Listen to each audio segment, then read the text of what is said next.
that's what I wanted to. I agree with everything that you guys said. Lads, thank you so much for joining us here for this talk. And you guys at home as well, thank you for watching as well. Hope you guys enjoyed the discussion here. Hope you learned some stuff too. We'll definitely see you soon though. Take care.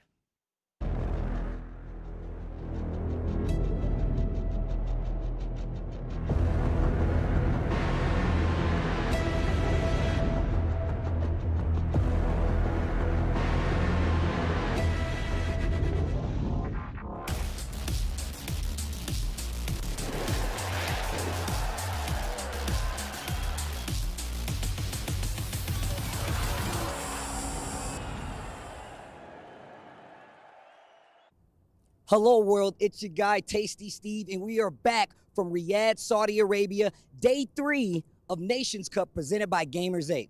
Now, we've already crowned our top 8 teams. Before we see who's gonna get to that $1 million prize pool, we're gonna take a quick pivot and go to the champion circle. This is a chance Hey for guys, all the we are eliminated back teams with to get another a little live more stream cash in their with pocket the and day a little more 3 pride on their of side before you guys the one see and that only top 8 Gamers8 crowned Tekken the 7 strongest National nation when it comes Cup. to Tekken 7. Now, of course, we do still have that finals day coming up, but you guys don't want to miss that Tekken 7 action because it's going to be great. I'll see So you guys आज top 8 start हो गया.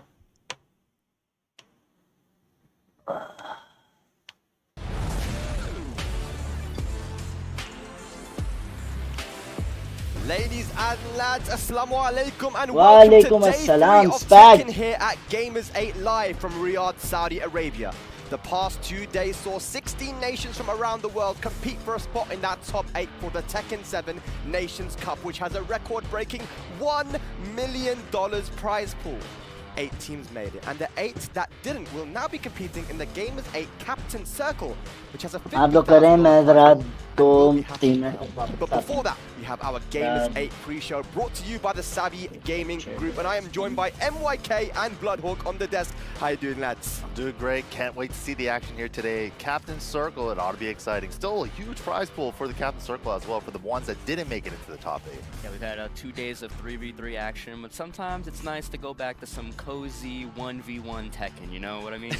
You know what's crazy is like, $50,000 is still something that is kind of unprecedented as well when it comes to the Tekken community. You know, we're thinking, damn, 50,000 is so low. It may be comparative to the $1 million, but 50,000 is huge when it comes to the Tekken community. So I'm sure that the players and the teams that didn't make it in are still super excited, right? Yeah, absolutely. They're probably pretty strategizing for the Captain Circle tournament here today. Single elim, like you said, but they still have the 3-man team. So yeah, I'm sure we'll be going over the format very shortly. Yeah, we will definitely talk about that. But just to let you guys know, the Gamers aren't the only ones competing here at Gamers8, but also the teams sponsoring these players.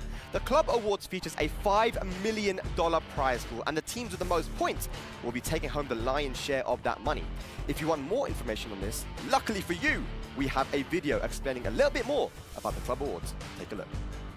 This year, esports will reach new heights. Welcome to the Gamers8 Club Awards, an unprecedented initiative that will determine the best overall esports club in the world, and also support the entire global community.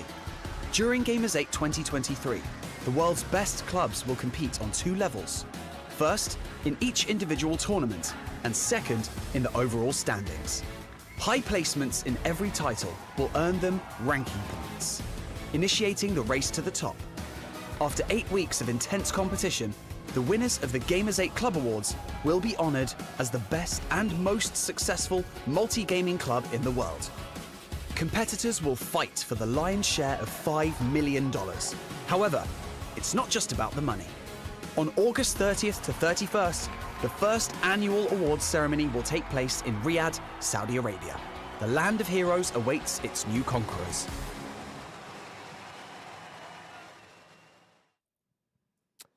All right, man, the Club Awards $5 million prize pool. I think it's such a good initiative as well, right? Because without these teams, we will not be seeing the players that we see going around the world and giving us the gaming that we like to see, right? That high-level gaming. You know, specifically in the Tekken community, you know, we love to see the Koreans, Pakistanis, the high-level, you know, players from around the world travel down. And it's because of these teams that sponsor and support those players, right? Yeah, absolutely. It's a big festival of gaming, and who doesn't love to celebrate some video games? And we're all here to do that this week. Yeah, you know, like if especially for a Tekken player, it can be hard to travel around the world on your own wallet.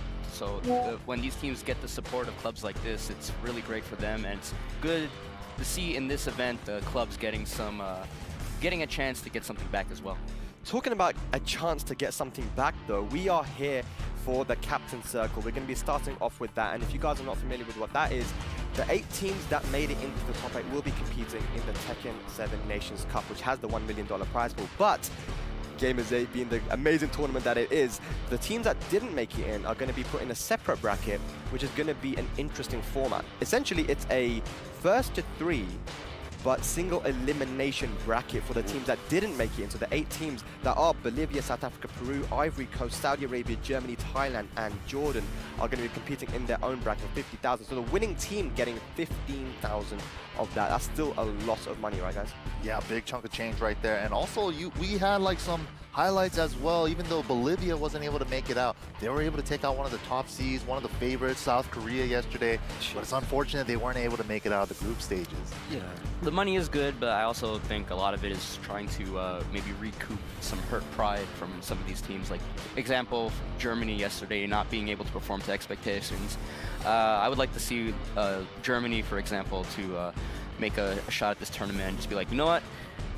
We didn't perform well in the team event, but we know we're good and we could potentially take this 1v1 format. Yeah, I wonder if the pressure of expectations perhaps got to Germany a little bit there. You know, they didn't win a single match in their tournament run the past 2 days. So I definitely agree with you there, Bloodwolf. They're gonna want to win this one for sure. But who are they playing against? I'm sure you guys are wondering. Let's have a look at the bracket for the Captain Circle and see who every team is going to be going up against here. We have our first match there that says Bolivia against South Africa. Now, Bolivia has to be the underdog of the tournament, right? These guys going 2-1 in the pool with Philippines and Korea, you know, tied. And unfortunately, the tie break, you know, the numbers worked out in Philippines' favor over them, but they're looking like the strong team. And I think that now, you know, you got to think that this is potentially a favorite, right?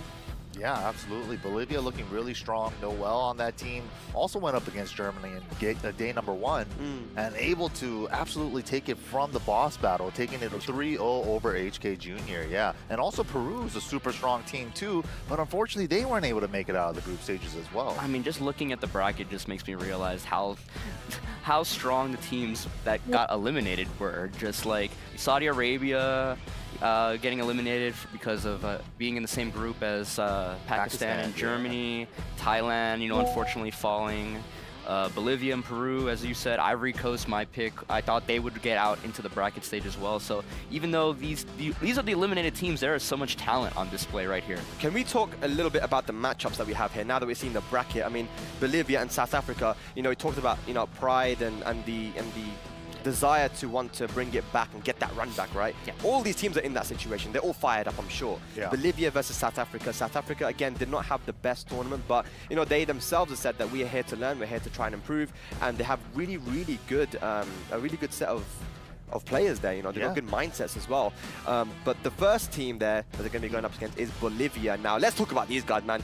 We got Dark Yorel, we got Noel, and Toyo. Toyo has really impressed me as well because he was the one that actually went up against Ulsan and took him out 3-1 in the boss battle. Right. I mean, that lay player, super, super good. Bolivia has impressed me so much. Tournament level Lei is pretty scary, man. He has a lot of trickiness, he has a lot of stances, a lot of homework that you have to do beforehand. And he can also fall to the floor too, so he's a really slippery character, and that rave spin can be coming out at any time, really strong low. And on top of that, you have a captain like Noel, super solid Steve player. It's just good combination. I mean, Lei is strong to be fair, but, you know, let's not take it away from him. He beat Ulsan in the boss set, which is the longer set. Right. So they put the Lei player up against, you know, even though a tricky character, you expect maybe the tricks run out the longer the match goes, he was still able to beat Ulsan in the boss battle set. Yeah, 100%. And, you know, the Bolivia team, they tied 2-1. The only reason why they are not in the bracket stage is that they just didn't win hard enough, you know, to be, unfortunately. All the numbers count. Yep. All the numbers count. Yeah, 100%, man. So Bolivia, you know, big shout outs to everyone that is watching from South America as well, man. We definitely recognize the talent there, and we want to see more of you guys competing, man. I know it's difficult. I know, you know, for these guys, they've stressed time and time again that it is difficult for them to get out there, but when they do, and it's not often, they definitely always show up, man. So big shout outs to Bolivia and everybody watching from South America, man. You guys You guys impressed me and you impressed everyone else as well, I'm sure. But South Africa, let's move on to South Africa now. This team, obviously, the captain being a Tekken World Tour finalist, Callum Bukes leading the team there alongside Spaghetti and Ghost. You know, very interesting character selections there, I think, as well. Good diversity with the Zafina from Spaghetti. You can also pick the Katarina. We know Callum Bukes with the Eddie is a very crazy character. Then, of course, Ghost himself plays the Chloe, Lars, and Eddie. I mean, this is a good team here as well, man. I mean, we can't sleep on them, especially because the format of this Captain Circle is going to be one where you only pick one player to go up. It's just 1v1 first 3 for the bracket. It's going to be crazy. It's going to be very explosive. Yeah, and then, you know, they also don't have the luxury of knowing who's going to go up. So it's kind of like you're kind of predicting which out of the 3 on the other teams they're going to send up, while it's like, oh, do I send up the best player? Do we send up the captain only? They have the choice of being able to send up any member on that team, especially for like Team Bolivia, right? Toho too, with that strong lay pick against Ulsan. Do you send him up? You know, it's like, it might not be the right choice all the time. It's really hard to calculate. And it's blind, so it's just like, you're kind of like, you know, do you psych yourself out? Do you assume one thing and throw out a counter pick only to, you know, have some egg on your face and be surprised when they send somebody else that you didn't expect? Like, the mind games are already starting in these The mind games is starting here on the desk as well, because I'm trying to think, like, when it comes to that matchup, Bolivia versus South Africa, who are they going to go for? Like, you've got to say Noel is probably the strongest player on Bolivia, but then seeing what Toyo did to Ulsan, and he almost beat Jules. Remember, the down back four combo. Yeah, he had the match against Jules as well. So Toyo has really impressed a lot of people, and I think that, you know, it might be between those two for sure. But so yeah, so I try to like look at it from the reverse side. So on paper, you would probably assume South Africa sends out Callum, right? And with the Eddie. So which one of Bolivia fights the Eddie? But then if you think about it too hard that way, you might get yourself mixed up. I'm also thinking about the character matchups too. Like you said, Callum going up with the Eddie so which versus Noel with the Steve. That's annoying. It's kind of not the best matchup for Steve either, right? So it's just like, is it really not? I think Steve does alright. It's annoying. It's very annoying. Sonic Fang is super good. I mean, like, it's good, but it's kind of nothing at the same time. You know, it's like very little. I mean, damage. like, to be fair, like a lot of Steve matchups, you have to be willing to kind of nickel and dime them, take a little bit damage at a time. And then, you know, you're just lazy, Mikey. You're lazy. No, it's not lazy. I'm just telling you how it is. It's not an easy matchup where you can utilize the back. We have the Eddie and the Steve players arguing on the desk now, so. But that's going to be definitely one to watch out for. But let's see what they're going to go for. I'm guessing Spaghetti here. I think the Spaghetti with the Zafina, the character variety is going to be a good one. Our next country is one that a lot of people really thought was going to make it into the top 8 for the Tekken Nations Cup. Is Peru, who definitely didn't perform to expectations here. And, you know, their final match was against Jordan, which went down to the final game. But, you know, this team as well, and this nation has been on the minds of everybody for such a long time, right? Yeah, absolutely. You have like 2 really strong world-class players with Abel and Sergey Master as in this team, in the mix. But who do you send up, right? It's just Sergey, super strong player with the Kazuya, also has the pockets of Fina. Abel also has 2 characters of his own. He has a really strong Eliza and the Eddie Gordo. I think we definitely have to think about like the matchup, right? I mean, but you would assume it's definitely going to be between Sergey and Abel, right, Bottle? I am leaning closer to Abel. I think he has more experience on the world stage. He's maybe more composed as a player overall. And, you know, he's got the Eddie and the Eliza, kind of a very different kind of approaches to dealing with either of those characters. You can switch characters in the middle of the set if things go wrong or not as you expected.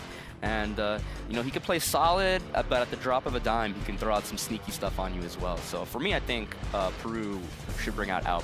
What do you think, MYK? Do you agree with that? Abel? I do agree. I mean, Abel is the only one that has proven to travel outside of his country, go to Korea no less, and make it into a top 8 there. That is not a small feat by any means. So international presence, he has it.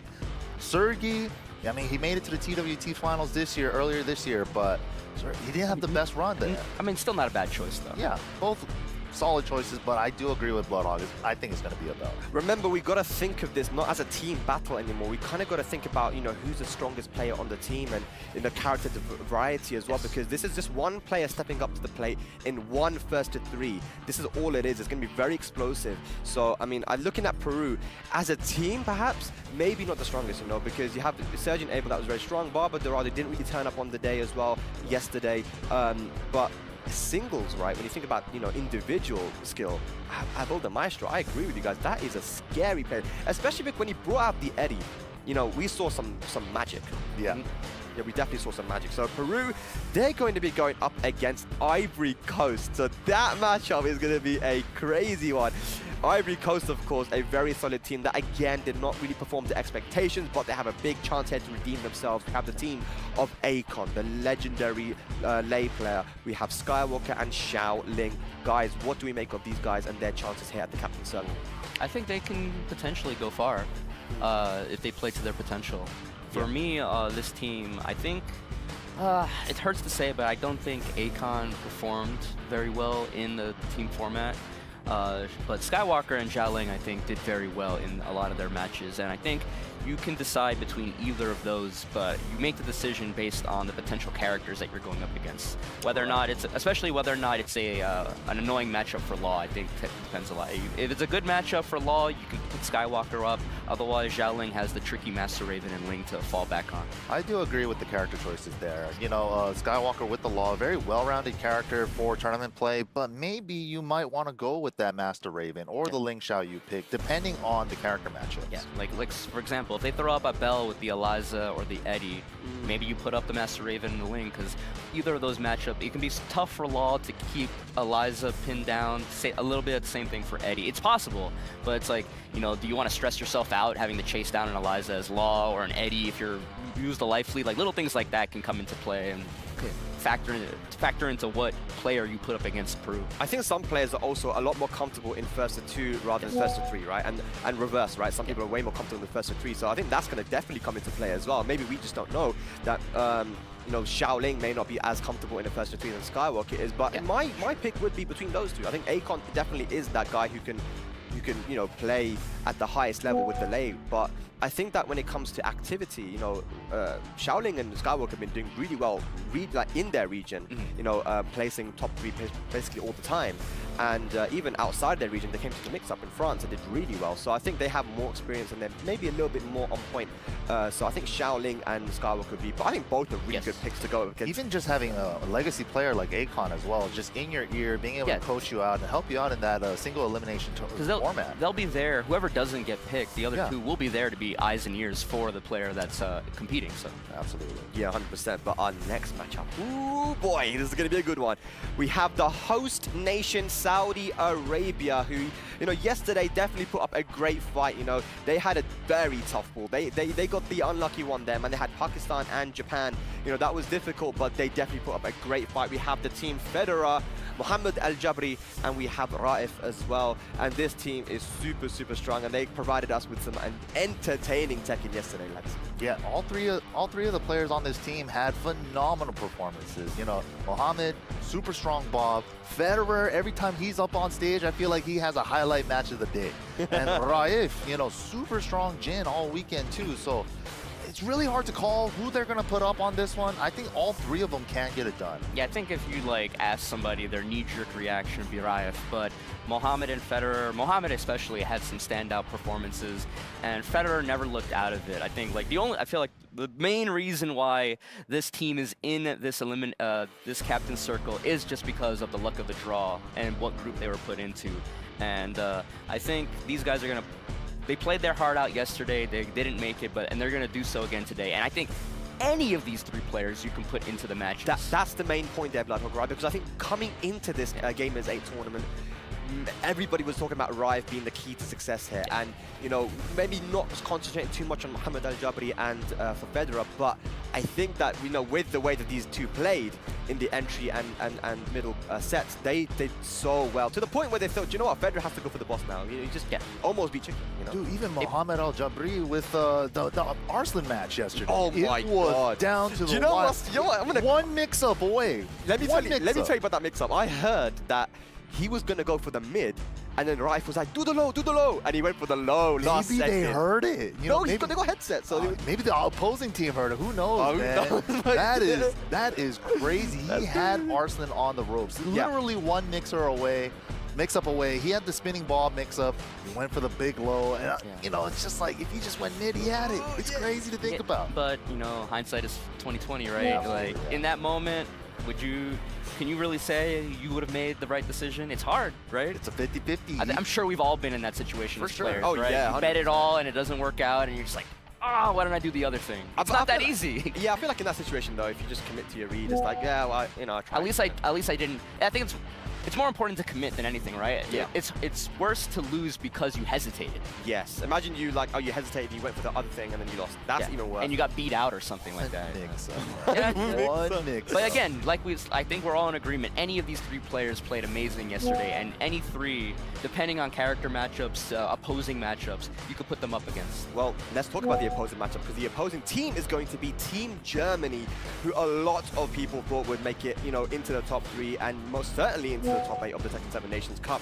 But they are here now, and I'm sure these guys are fired up, looking for that run back. It's going to be the team of Sephi Black, HK Jr., and Tetsu. What do we make of these guys going up against Saudi Arabia, lads?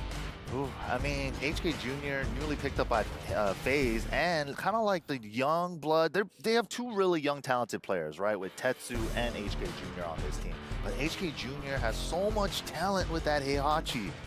It's, I don't know, man. It's hard to call. And Sephi Black ain't no slouch either. Super strong Miguel player, one of the best Miguels in the world. I don't know who to even send up here. Yeah, I mean, like, on paper, this is a powerhouse team, and it's, again, completely surprising how they performed the past 2 days. But today is a chance to recoup some lost pride, have a redemption arc. And again, on paper, this is another team where any of the 3 players could be in that position, but if they're playing the same way they've been playing the last 2 days, it's not going to go well for them. Unfortunately. Yeah, I feel like Raif's going to be the one to go up there, because he's come to Europe so many times as compared to Mohamed Al-Jabari and Federer. Federer, of course, plays with us a lot online. Like, we play tons online, but online is a different game, right? So, you know, I think Raif will be the pick there, and Germany has an opportunity here to counter-pick that. That should be a little bit of an essential. I mean, at the same time, you could be like, well, Raif has gone to Europe, as you said, so that means the European players have experience against him. So maybe you put Mohamed up there, and Raif instead is the coach him behind, telling him how to deal with these players that he's played before. Yeah, it could definitely be the case. We'll definitely watch out for that one. I'm excited for Saudi Arabia versus Germany. Yeah, that's the host nation versus Germany. Yeah, our final matchup is going to be Thailand versus Jordan. So let's have a look at Team Thailand right now, because this team, it was kind of hot and cold, right? Some of the, you know, against Australia, they got washed, but then, you know, they brought it back versus the Ivory Coast and then ultimately losing to the UK. But, you know, the team of Book, Pat Loars, and of course Shin Akuma, that is a strong team as well. And when we talk about individual talent, I mean, Book, one of the best in the world, right? And made some questionable decisions yesterday. Everyone keeps talking about the geese, but definitely questionable. Yeah, I mean, that's kind of a crazy spot to bring out the geese. I don't know if he's still, and I heard he was pretty upset too yesterday, but I'm sure another chance at life here at the Captain's Circle. If they decide to do put Book in there, I'm expecting to see the Jin or the Akuma. But the Jin against K-Wiz to make it out of the pool, he had a lot of little missed inputs and stuff like that. So hopefully today he could clean some of those things up if he does go up. Yeah, on paper you assume Book comes up in this team, but you could throw somebody, you could throw Shin Akuma's alternate take on the Akuma matchup as well. He's got the Lars as well. Pat Lars against Gosain went down to the wire with the Lily, really strong with that as well. But you know, you assume Book in this tournament, in this 1v1 format, right? He's definitely the most traveled, the most experienced, on the world stage. So I am definitely expecting Book here too. Yeah, absolutely, man. But we have to talk about Team Jordan. Big shout outs to Jordan, because these guys, like I said, I went down there in 2019. I saw their community myself. I spoke to them, I played with them, and these guys are as passionate as they get. We have the team of Amar Akosh, we have Mr. Ghazal, and Mohammed Mishima, and these guys performed so well. You know, yesterday they played up against Team Peru, and it literally went to the final game. You know, I mean, no one really expecting these guys to do that well, but they came and they delivered, man. And especially given the situation that they couldn't even get all their main players down. You know, they had so many, had a bit of a tough situation bringing their players down here, but they fought through it, and they played good.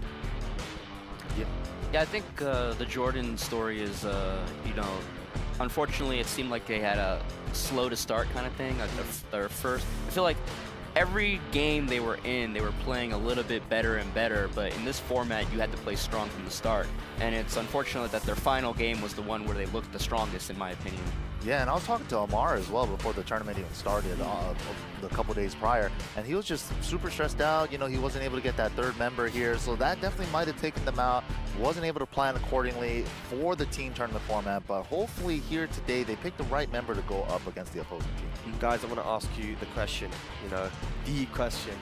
Who is taking this captain circle? Call it now. The whole thing. The whole thing.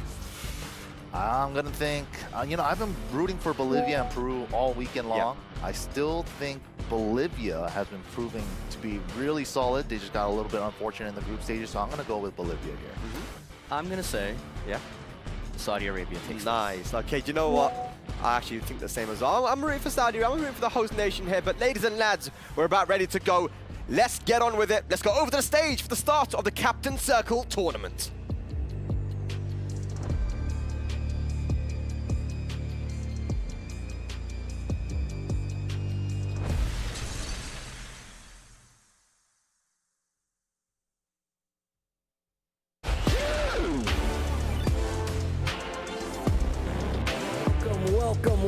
Welcome.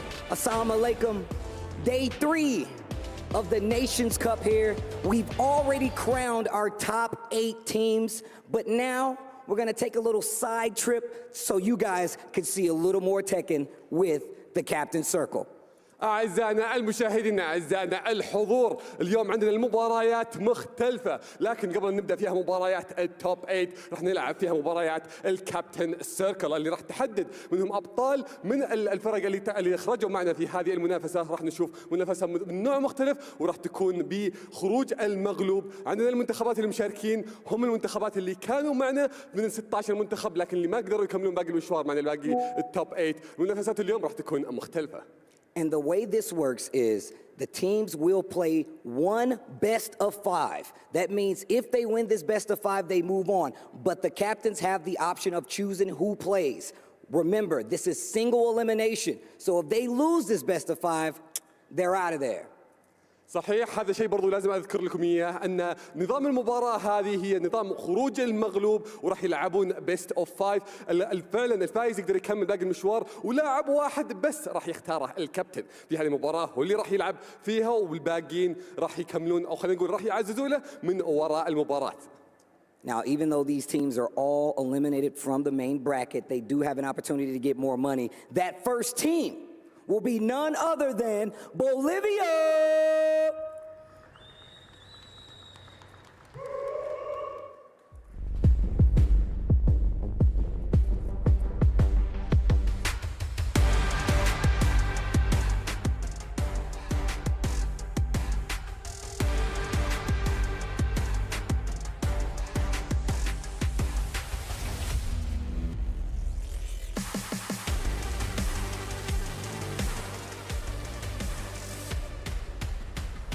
Bolivia coming out with the shades on, looking extra cool to get to this money. I like to see it. Great players all around. My interest is who is going to be playing first on this team, who will the captain choose, and who is going to get that W. منتخب بوليفيا شفنا مستوى منه رهيب اللي قبل كان معنا في المنافسات الماضية أنا متأكد أنهم راح يرجعون الشغف بشكل أكبر في هذه المباراة ما زال عندهم فرصة في هذه البطولة الجانبية اللي راح نشوفها كلها اليوم وراح نعرف أبطالها في هذه المنافسة لكن تدرون من هو منافس هذا الفريق اللي راح نرحب فيه هنا على المسرح وأذكركم أن هي مباراة خروج المغلوب الخسران بينهم راح يطلع منها أعزائنا المشاهدين أعزائنا الحضور رحبوا معنا في منتخب جنوب أفريقيا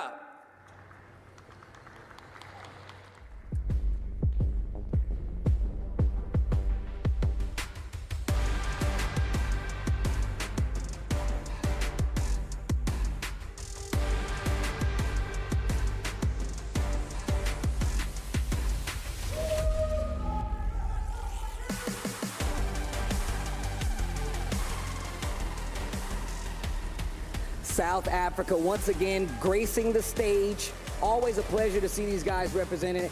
And on top of that, you guys get to see more good-ass Tekken. You can't ask for more, but these guys are gonna get an opportunity to get a little more money. Once again, I wanna know who on this team is gonna take on who's on this team, and it's all the captain's choice. المباراة هذه برضو ما زي ما قلنا لكم قبل شوي ما راح تكون سهلة، لكن شفنا منتخب جنوب افريقيا كانت بداياته شوي صعبة، لكن هذه الفرصة للمنتخبين انهم يعوضون عن الخسارات اللي كانت في المرات الماضية. درسوا خصومهم، شافوا لعبهم، عرفوا تكتيكاتهم، لكن هالمرة راح تكون مختلفة. عندنا الكباتن راح يحددون من اللي راح يلعب المباراة الحالية اللي راح تكون بيست اوف 5، وفرصة واحدة بس اللي راح تحدد اللي يكمل باقي معنا المشوار. Players, take your seats. Get ready to play some Tekken. Get ready for the next battle and get ready for the commentators. أعزائنا المشاهدين، المباراة الحالية راح نبداها، فخلونا ننتقل مع المعلقين. Welcome everyone to the Captain Circle tournament. We're gonna have Bolivia going up against South Africa. Rip here with Majin Obama. How are you feeling, sir? That's right. We've been talking about it all week, man. Gamers8, Land of the Heroes, Captain Circle. These are some crazy naming conventions for these tournaments, man. But here we go, right? This is the set of 8 teams that, unfortunately, not going to qualify for the main bracket that we're going to be seeing play out here later today and tomorrow. But for a lot of the teams that are still in the running here, this is still a very important event. Obviously, lion's share of $50,000 US, and we got to talk about that too. I brought it up yesterday. Bruh, in this economy, for some of these regions and some of these players that are playing here, you know, not just for pride, of course, obviously being able to represent their country is a big deal, but $50,000 goes a long way in some of the countries that you're seeing these players come from, and you got to imagine that they're looking at that with hungry eyes. Exactly, and I wonder if these are the players, right? Because it's going to be Noel versus Callum Bukes here, it looks like. Bolivia versus South Africa, coin flip for sides. Who looks like the winner there to you? Looks like Callum was the winner, and I mean, I think looking at the bracket, right, when we saw South Africa come up against this Bolivian team that, you know, props to MYK, he talked about it at the beginning, and maybe, dude, in the Tekken cinematic universe, maybe in another timeline, maybe they're not in this bracket, maybe they're in the other one, right? Yeah. Because they played a hell of a group stage, man, and it's really unfortunate that the numbers worked out the way they did, that they're playing here, but I think Noel was probably their top performer. I would have to imagine Toho as well. Put up some pretty good plays. Yeah, I believe Toho was the one who took out Ulsan in the Korea group battle. Huge. I don't think anybody had that pen to have. No way. And yeah, it is going to be these two, Noel versus Callum Bukes, Steve Fox versus Eddie Gordo, what we probably expect to see here.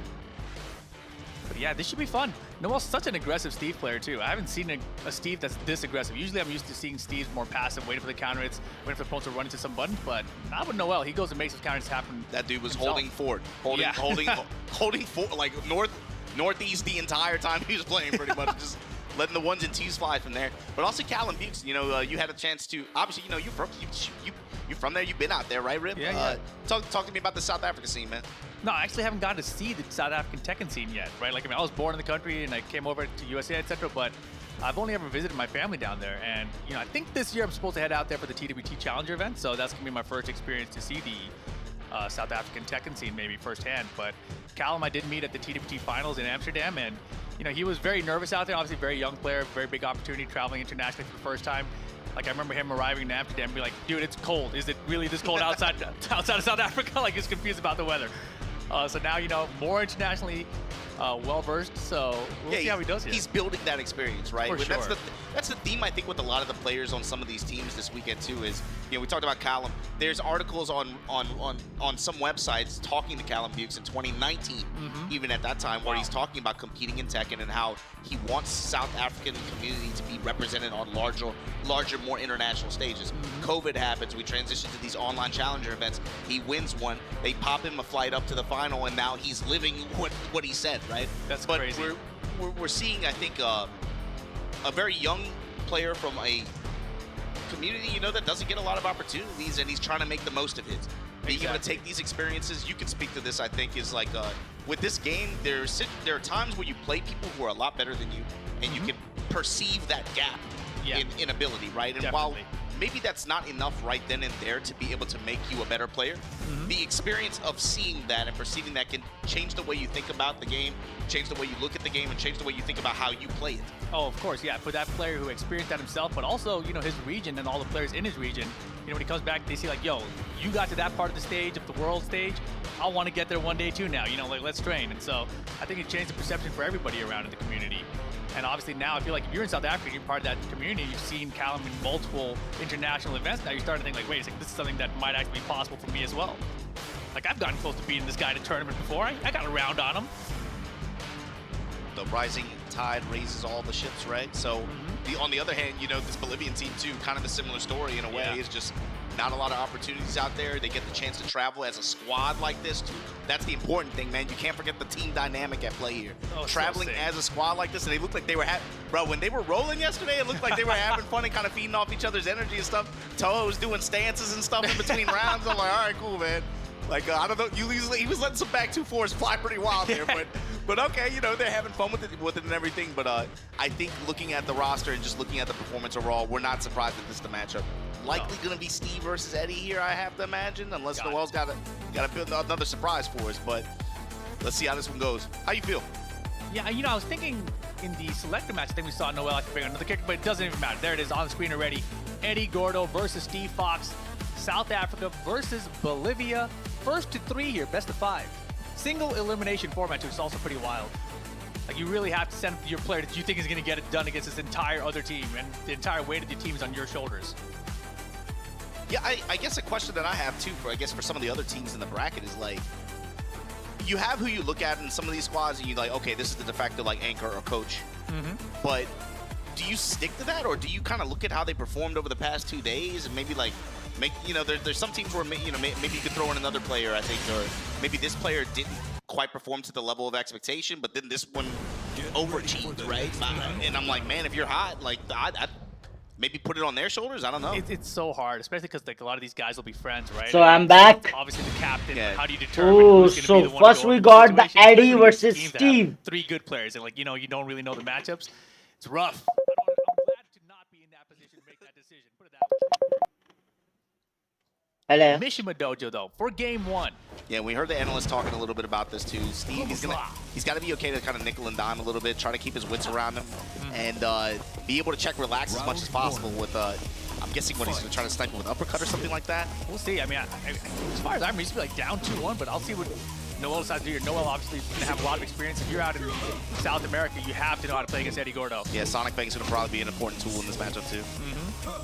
Oh my gosh, just clipped him coming in. Sidestep double kicks, going to get the launch, going to get the wall. Yeah, quicker release from Callum here, going with the low pokes and paying off here. And you know, Noel is so aggressive. He's always tapping forward, and he just got clipped from coming in that time. That's a good keep out strategy from Callum. Yeah, good awareness. Good read ahead of time.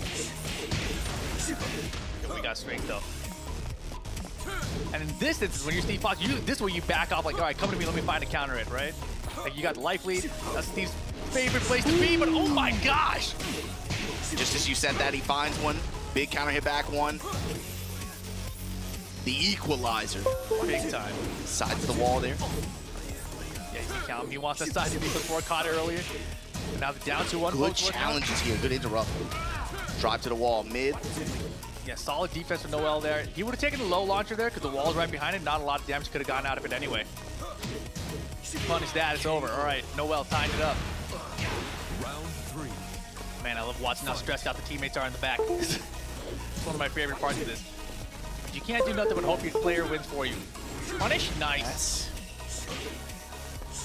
Representing the low and then just run up counter hit? How does he find that? I mean, he obviously has a lot of experience dashing in people's faces, but to find his back oh my god! Oh boy, a punch counter on Eddie in his face. Yo, Noel. That's kind of a tell to me. Like he's confident. He definitely found something there. Just mid low touch like that, double dash in the counter hit back one, and then punch counter like that. That's ridiculous. Noel, a special kind of Steve player out here. Definitely felt like a momentum switch, but Callum Buke's trying to slow it down as much as possible. There you go. Yeah, finally representing Sonic. Solid deep with Callum with the down 2-1 block, so that's not easy to do. Not a lot of damage still. Might as well go for low parry. Ducking push to the wall here.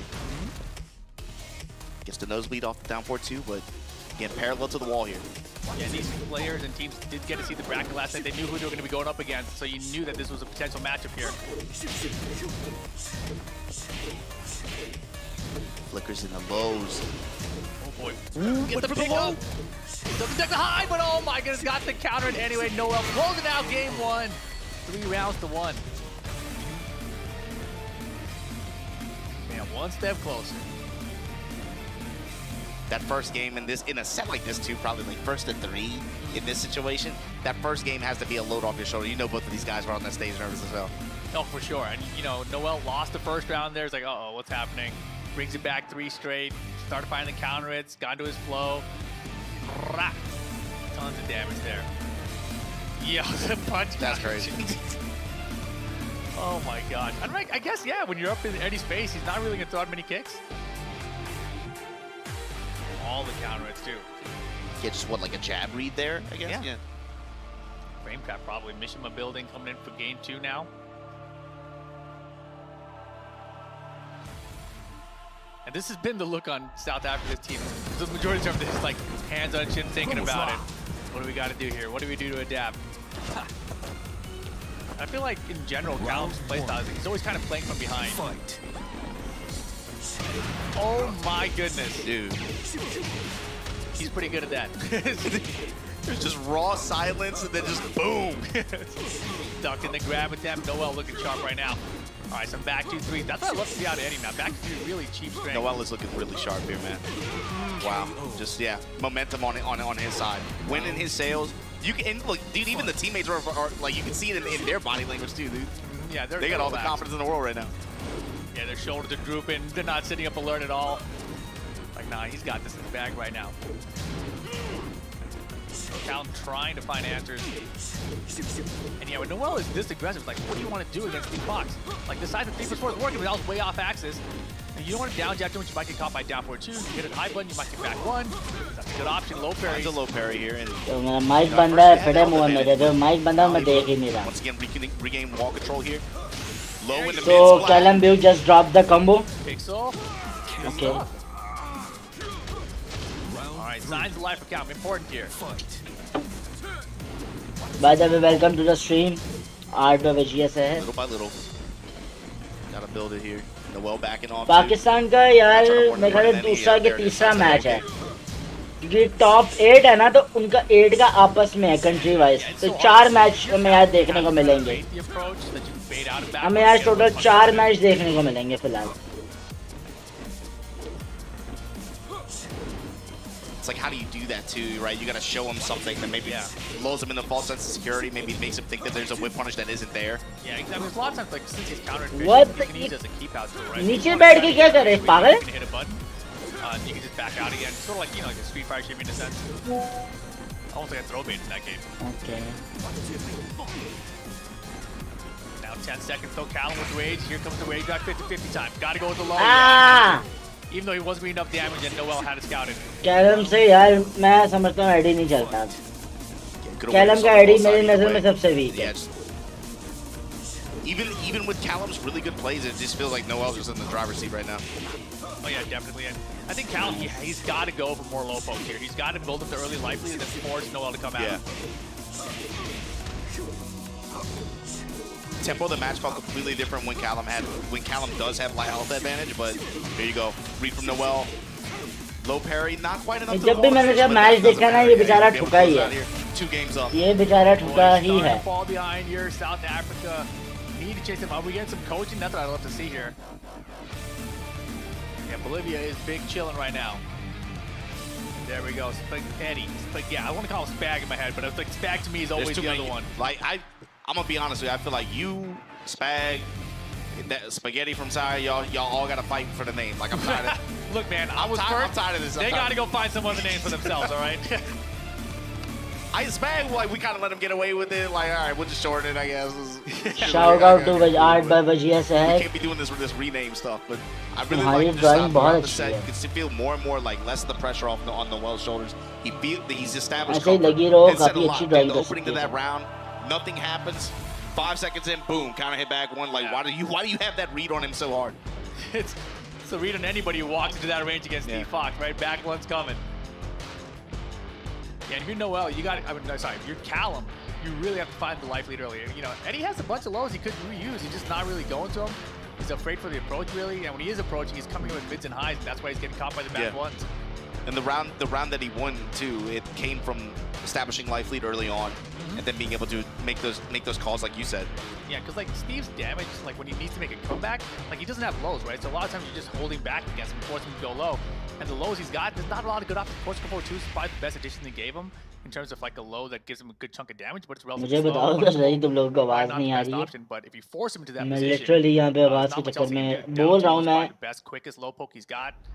Down by 3 if he's really up for so grace. let's Even do then, it's some still going to take quite commentary a on few of Addy. those, I think, depending on Addy एक ऐसा size. Player है जिसको काफी अच्छे You से just gotta जानते get हैं even like, you know, 20-30% life lead and then just chill. Force him to go hit you low. And the thing is, if you're Eddie too, right? Even at that range, वाली को the way his backdash works, like you put yourself in यार position to be इसको able to सिर्फ just एक get a magic whip on फोड़ दे देते ना AD को slip under. मुझे और Yeah, कुछ नहीं and चाहिए he's था ducking you against Steve. That's like the opposite of what you want to do. Maybe he got caught down back forward during two. that rocket launcher, but like again, Steve's Okay, lows side aren't that step forward. damaging. And the only reason you want to backdash, really okay, is if one, you threat one, the one, down one. back 3 when your back's to the wall or Okay, something. just checking We'll see. He's gone to the side step low. he went for the Well, full one so far, but not much. down forward 2 का counter hit Yeah, playing the counter game against Steve, a little risky, but finds it this time. Punch that. Yeah, more back to 3, so safe. But the thing is, oh boy, from the up 4. I was gonna say back to 3 is so safe, but it is one of those moves. ouch नहीं करना था Counter at 4. Oh my goodness, he went for the punch counter too against the down forward 1. Fight. okay wait अभी नहीं Callum chilling right now. अब Such risky choices. Just drop to relax. Yeah, we haven't really seen him utilize it too much, actually. No, he's playing a very stand-up game with Steve, and that's what's so risky.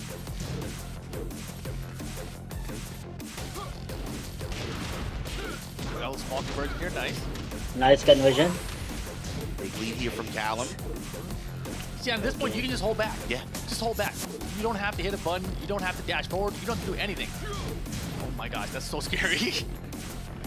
Just back up. नीचे बैठ जाइए Yeah, just run away all day. Steve का पंच निकलने नहीं दे रहा और उस time पे ये नीचे बैठ गया ना Like, what वहां is से he उठ जाएगा Yes, good. यार Just keep Raise holding it. back dash all day. Okay. There you go. That's Nice. really the game plan. That's all you need to do. Round 3. Once you have the life lead against Steve, at least. Yeah, that makes the opening of the round really important. Just like, man, there's so it's crazy Ah, how the many low matches belly. work like that. But there you go, low parry. Just like you said, Yeah. putting Steve in that position to be able to call out some lows like that, and then boom. Wow. Yeah, they traded them back. trade. That's good for Callum. Yeah, nice it's Callum's up advantage. four Duck. Oh, no duck in the high. Uh-oh. Big move pressure, all right. उठा ले Yeah, this one's a close one. 50-50, pick it up. Noel's got him. Nice conversion and holds on to the round, stays in the game. Round 4. Man, if you're Callum, it felt like that one kind of got away from you. But you got, you just need one more round to be able to stay alive in this set. Yeah, he's getting aggressive now. I don't like it. You gotta chill. तो आज हमें मिलेंगे total 4 match यानी कि 8:30 तक काम खत्म हो जाएगा Keeping the posted down to उम्मीद one now है before he falls too far behind. फिर हम खेलेंगे थोड़ी सी गोडास Good taken again, another low play out of Callum. Instead of taking these small blocks against the down twos, etc., just getting these low plays and convert to these small combo damages. Much better, but beautiful double conversion. Forward Almost, 3 लगा के almost. Ball चिपकाता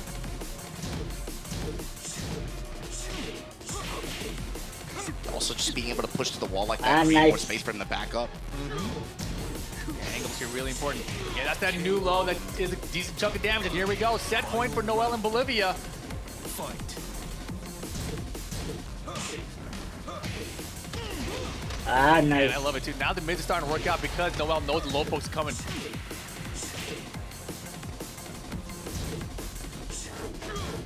Earn mids, he's up 40% health.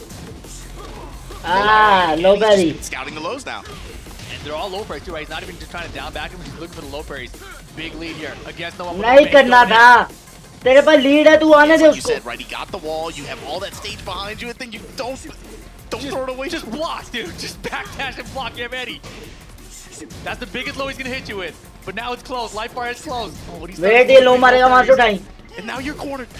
क्या चवल मार रहा है Noel's got the life lead. 15 seconds. Wait Rock launcher, no. This is where the down by 3 is gonna get scary. Last chance, Callum with rage. The low, he's got the block. 7 seconds. Rage dive mix. 50-50 time. One more chance. He Oh got my the win. God. Oh my gosh.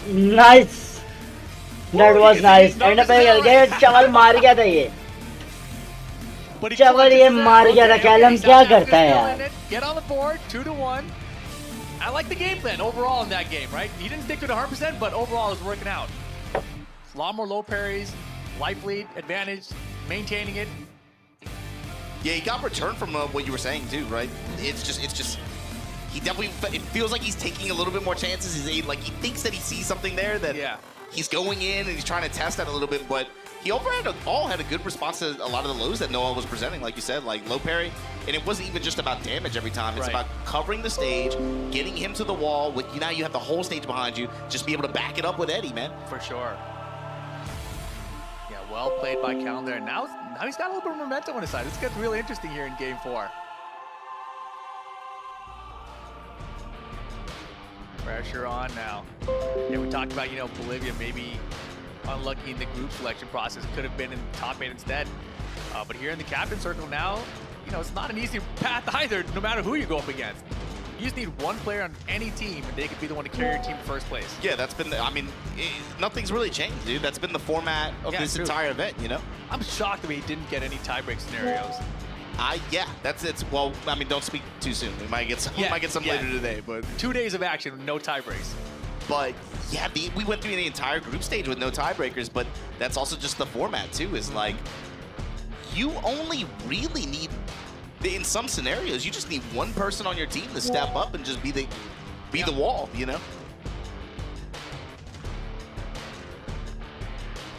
Now, of course, in Captain Circle, obviously it's a 1v1 affair now, but it's still the same way. You just need you need one guy to step up.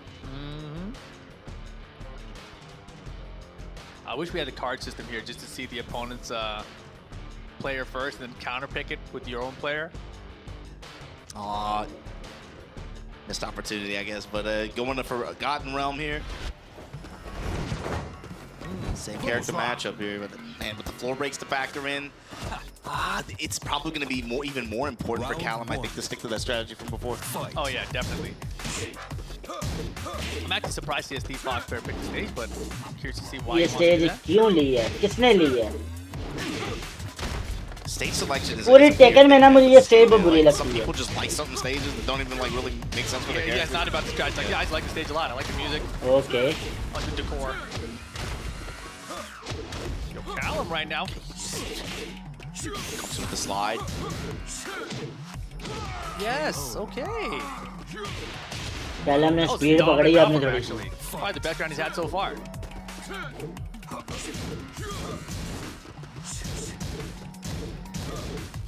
Yeah, that back to Medi is just such a frustrating. He's been going to it a lot this entire set. Because, obviously, really important tool for him to represent. Obviously, it's just safe, mid. Yeah. Like if it works, it works. If it doesn't, it doesn't. Not a big deal unless you get countered. Yeah, look at that good chunk of damage off it too. Man, his defense on the lows has been phenomenal so far. Noel chipping away though. Again, more back 2-3. It's just an annoying tool to use against Steve's approach. I wish you just used the first dash pick. The second obviously punches over that while standing 1-2, but he's a ये देखिए. I don't know what he did there because he whipped the down jab and he tried to follow up anyway.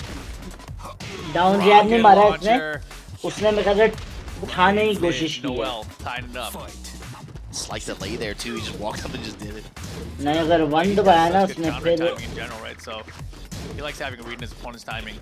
one दबाया उसने. Down jab ही मारा. यहाँ हो सकता है 1-3 मारने की try की है उसने. Yeah, crazy. Yeah, Why sounds like standing a lot 1-3? of fun, man. Some dangerous whiffs, man. Especially at that range against this guy, against this character. Like if there was a back one behind any of those, that would have been a counter hit. Back one मर ही जाओ बस. 30 seconds, so little damage. It's funny compared to the first game. The rounds now feel a lot more grindy. Gotta be. A lot more slower pace. Respect to Callum though. He's playing the life again. He's playing the clock. He's got to chill here right now though. 10 seconds, just back. He just missed the launch. Why are you hitting buttons? Just hold back. And that might be them. Oh my God! He got back! No! Unbelievable. The boy interrupted the rage drive. Man, he made that way harder on himself. What the hell? They stopped each other's rage drives with 3 seconds to go. Bro, that was crazy. All right, Noel though, much better round here, trying to close out, and wow, this is looking good. And we get the floor break. Yeah, swing को like करो यार पहले. Beat down, Jimmy is perfect, trying to close it out. Set point again for Bolivia. That's just Steve things happening, man. Steve round like that. Set point for Noel still. Woo! Yeah, Cal getting floor break. Gonna be a combo conversion here. Not that much damage though. Not that much damage, but it's about the real estate. Look at the positioning. Yep. He's sidestepping out of there. Yeah, okay. He's gotta watch out that back 2-3 though. Push him around a little bit of damage. Follow, miss the follow, but gets countered down forward 2 here. And this is big for Callum. Yeah, this is huge. You can play the game now. You can run away all day. Oh, don't get countered. Oh, not the wall. Wall से निकल, wall से निकल, wall से निकल. He's caught up. It's over. It's over. Well, spread your wings, bruh. 3-1 here. Bolivia gonna be moving on in the captain circle. Wow, and Callum running over to shake their hand right now. Well played to Noel. Bolivia advancing single elimination format. But man, Callum, that's such a huge lead. That final round of Noel turned it around like 3 seconds. The last 2 rounds of that last game were pretty. The last 2-3 rounds were pretty nutty. But even to Callum's credit too, I feel like every time I see him at an event, this dude's like all smiles and all giddy up until it's time to sit down. And then no matter what happens, you know, it's right back. It's right back to that. Yeah, he's a good sportsman for sure. We see all the other South African players there going over to congratulate the Bolivian team. But it will be Bolivia advancing here. Man, Noel's Steve Fox getting it done. This is a look back. Was this game 1 I don't remember. And this was, like, we talked about it when they first sat down. I felt like throughout this set, this was the most we saw him kind of back off at some points. Definitely. This entire week. Yeah, he was definitely switching it up, right? He came out very aggressive, I think, early. Didn't work out. He's like, all right, I immediately need to switch this up. Start playing back a lot more. Callum had some success early, too, but you know, there's an early 2-0 lead for Noel. Yeah, Bolivia was real happy with this. What was that? Toho, I think he was doing some jabs there, like a boxer. He's doing a 1-1-2 action. Look at these, man, Callum was scrapping to get these wins. He barely hung on to get himself on the board. Handstand rollback, kept him in just a little bit longer. But then we go to game 4 right here. And man, you know, honestly, Callum, this was the wild round, I think, right? Stomp and then look. Oh Stop my the rage God. drive. Stop your rage drive. Right back at you. Stomp it again. Oh my goodness. Yeah, look at this. Look at his life lead. Everything, just everything. Then Noel just like a bird, man. Albatross, albatross. But let's check out and see what Steve has to say on the stage. Bolivia takes it over South Africa. Man, I was really rooting for South Africa. I'm going to tell you right now. Kalen Buke's one of my favorite players to watch, especially because, like I said before, they don't really get that much representation. Unfortunately, that means they're going to be out of the tournament right now. I mean, dang, that sucks. But they did have an opportunity to get a little more money. صحيح اللي شفنا المباراة اللي قبل شوي بوليفيا ضد جنوب افريقيا قدروا يتفوقون فيها فريق بوليفيا لكن عشانها هي نظام الخروج المغلوب نقدر نقول هارد لك بالتوفيق لمنتخب جنوب افريقيا على منافستهم مباراة كانت جدا ممتعة وبرضه كانت قريبة كان ممكن حتى برضه يكون فيها الكمباك لكنها كانت شوي بعيدة ونقدر نقول ان بوليفيا مكمل باقي المشوار معنا في هذه المنافسة وراح نعرف حتى برضه الابطال فيها لان احنا عارفين انهم موجودين معنا 8 منتخبات في هذه المنافسة الحالية وواحد فيهم راح يكرم. الحلو في الموضوع ان مو كلهم طلعوا لان باقي عندنا المنتخبات اللي راح نعرف من هو البطل في هذه المنافسة. Now, just to be clear, these teams are eliminated, but this opportunity definitely gives them a chance to go home with more money in their pocket, and that's always a good time for everybody. I mean, I feel like that's what we're here for. On top of having that pride, it's always good to go home with a little bit of padding to make sure, you know, it was worth the trip. Regardless, the Tekken remains the same. The games are just as good, and I'm glad you guys are joining us here. أعزائنا المشاهدين صحيح اللي شفناها المباراة اللي قبل شوي الحلو فيها أن كل الفرق أو المنتخبات المشاركة معنا ما يطلعون فيها أو يدهم فاضية صحيح أن المهزوم برضو عنده فرص على اللي يشارك في المنافسة الثانية وحتى برضو زي ما شفنا المباراة الأولى باقي عندنا مباريات الثانية راح تكون معنا هذه المنافسة راح تستمر معنا وراح نعرف فيها أبطال هذه المجموعة أو كيف راح تكون منها ومن المركز الأول اللي راح يكون فيها عندنا زي ما قلنا لكم 8 منتخبات اللي ما قدروا يكملون معنا مشوار التوب 8 راح ينافسون في هذا الكاس، وهم موجودين الحين معنا في بطولة خلينا نقول اللي نسميها كابتن سيركل اللي شفناها في مباراتنا الحالية، لكن باقي معنا المباراة الثانية. So, I'm tired of talking to them. I want to talk to you. Who do you want to win this Captain Circle tournament? Saudi Arabia is in there, so I kind of feel like what you're going to say, but I want to put you on the spot. I want people to know what you represent. So who do you think is going to make it out of this Captain Circle? I'm biased of course لكن أنا المنتخب لا أتوقع أنه يبغاه أو بلا صح اللي أنا أبغاه أنه ينتصر ويفوز في المباراة هو أكيد منتخبنا منتخب المملكة العربية السعودية، لكن في نفس الوقت عندنا حتى برضو المنافسين اللي موجودين في المباراة وباقي المنتخبات يعني صحيح جالسين ينافسون في المباراة الحالية لكن برضو كلهم بمستوى مرة متقارب، لكن حتى الحين راح أسأل برضو فيها ستيف كيف راح تكون أو خلينا نقول من المنتخب اللي هو يتوقع. I'm going to turn this question back to you. Because the USA made it to the top 8. You looked, US did make it to the top 8, so I don't have a dog in the Captain Circle race. But I'm going to answer your question later. I want you guys to make some noise for the next team coming to the stage. Ivory Coast.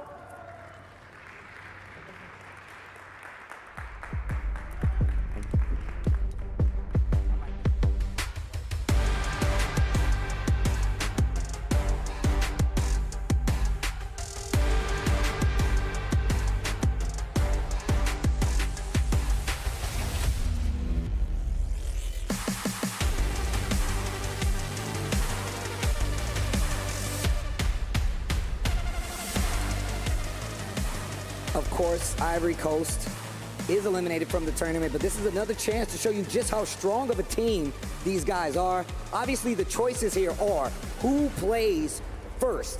The captains get the opportunity to choose, and it's a matchup game. They may have characters that they're better against, players that they're better against. Let's get to this next team. منتخب ساحل العاج اللي شفناه في مبارياتها اللي كانت معنا في المرات الماضية للأمانة صدمونا بالمستوى اللي قدموه وشفنا منهم مستوى ما كان متوقع في هذه المباريات، لكن صحيح حتى برضو يعني نقدر نقول ان موجودين هم برضو مستمرين معنا في هذه المباراة وراح نشوف إذا بيكملون باقي معنا المشوار. هذه الفرصة الأخيرة للانتصارات لأن الهزيمة فيها راح ممكن تودي إلى الخروج لهذه المباراة، وزي ما شفنا عندنا لاعب واحد بس راح يلعب فيها التوب 5. لكن الحين أعزائنا المشاهدين أعزائنا الحضور خلونا نرحب في المنتخب الثاني معنا على المسرح مع منتخب ألمانيا.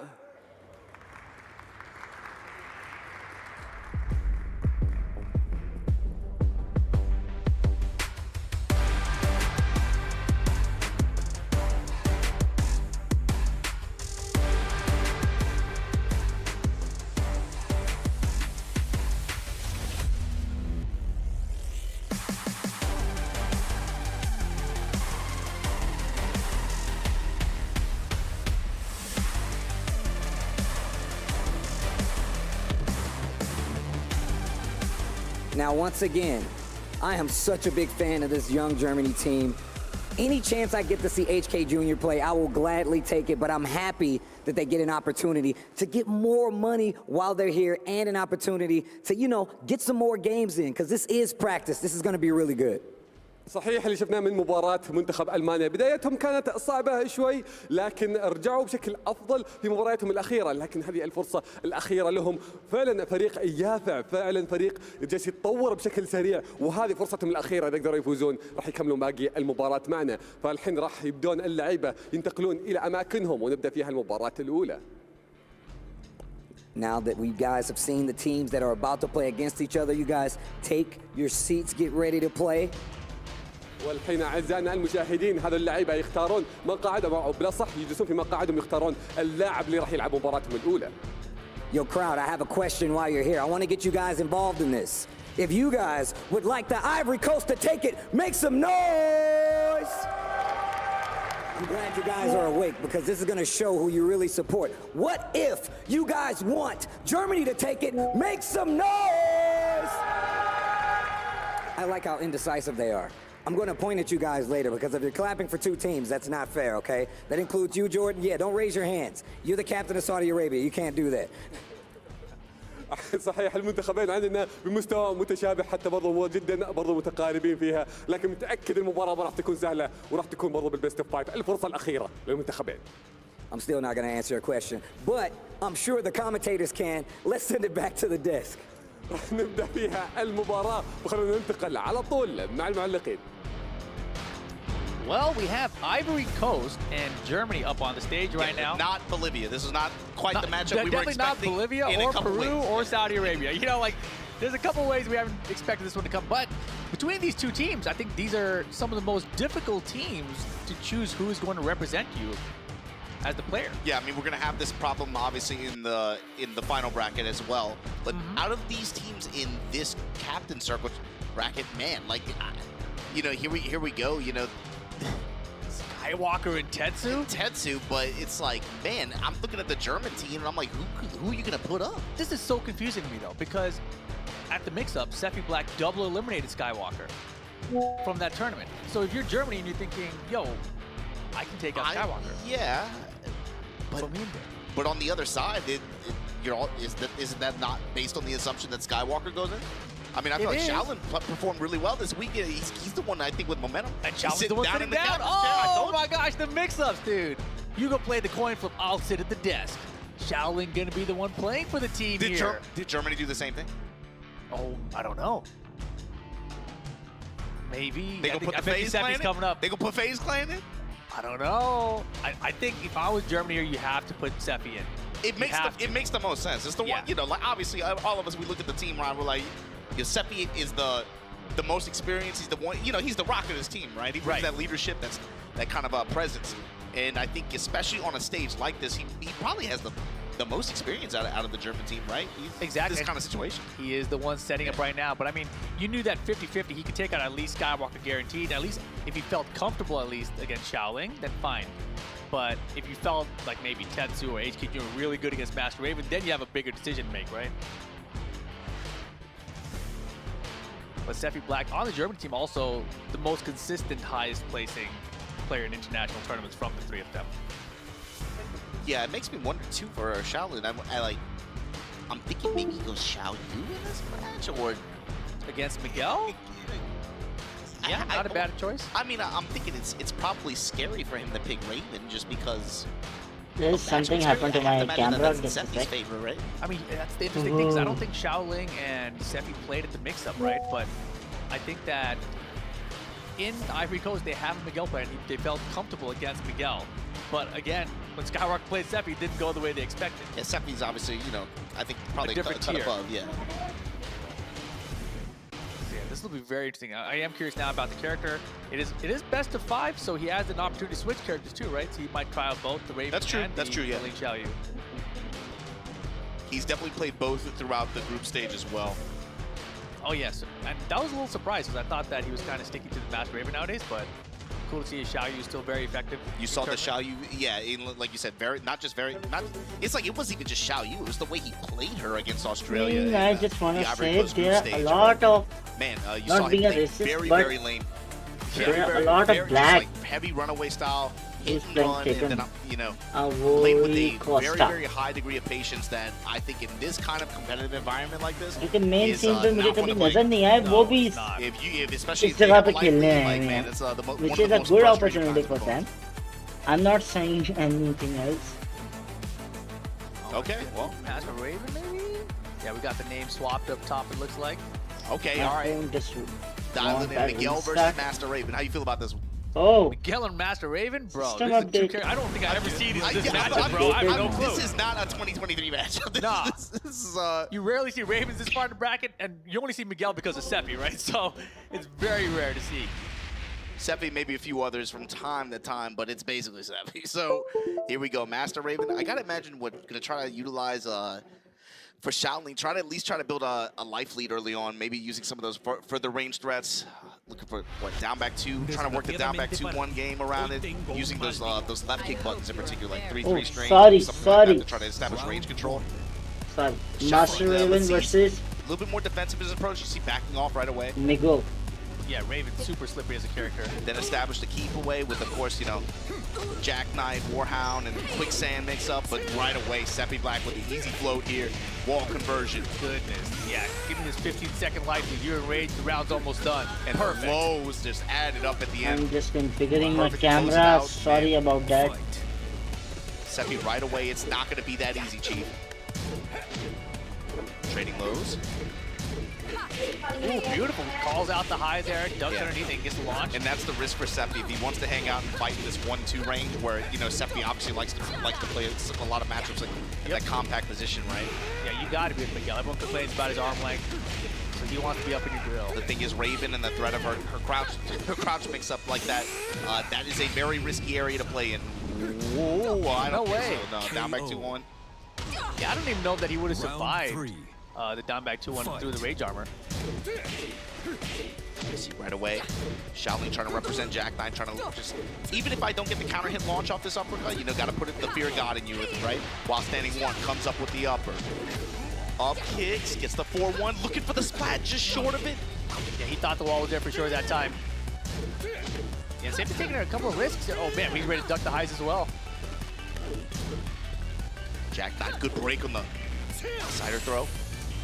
Oh, we get another throw though. Wow, it survives, but no, low kick out of there. Round 4.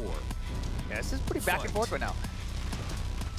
And Shaolin defensively has done well against Seppi and reading his offense, but you know, Seppi's gonna adapt to that. And everyone I've talked to that talks about playing against Seppi has talked about how he changes your timing. Like you're forced to change your timing against him. Also on Shaolin's side, he's done a good job of representing the mid threats here. He hasn't really cashed out and gone low too much. You haven't seen him go to quicksand, but I mean, Seppi not going to give him the opportunity, bro. We're all hop kick here. Wall pressure on his side. Both of them missed that wall. And the wall coming, nice low parry from Seppi here though, and he's got a good life lead. Good to land the combo just to make sure, but he drops the ender. And now Shaolin's got a chance with rage. Finishes the up forward 4-4. Stormbringer, then Seppi now just backing out, back to the wall here. Yeah, catching on the downward 1-2. Okay, back to the mix. 10 seconds, Shaolin. Finally, the quicksand comes out. Drop the heel on him. 5 seconds here. The down back 2-1. All right. Final round, game 1. Fight. Just talked about that. That was 3 rounds of establishing mid out of my cross dash like that. Finally goes low. Seppi here though. Wall control, big damage, low stacking up. 70% life for Seppi. Float conversion with the down back 2 in the air that time. Those are hard. Rage mode again for Shaolin. Testing the jab strings. Just out. Oh my god. Whip on the rage. Yeah, just outside the rage. Quicksand good. Another quicksand one. Again. Delay do it again. Shinobi Cyclone. Up then forward Stormbringer. Oh my god, to close it out. And Seppi knows he let that one get away from him. That got really dicey towards the end. That was like 3 or 4 guesses back to back to back. That was crazy. And Shaolin's defense against Miguel was good right from the outset. You know, and Seppi gave him a couple of high shots, ducker, and he cashed in from big time. Yeah, the comeback there, right? Seppi had like a 70% life lead in that final round. Seppi looks a little shook. And look at this comeback right here. This was for round 4. Yeah, just chunks of damage, and there's just like 4 or 5 situations where it's just like, man, Seppi really let that one get away from him.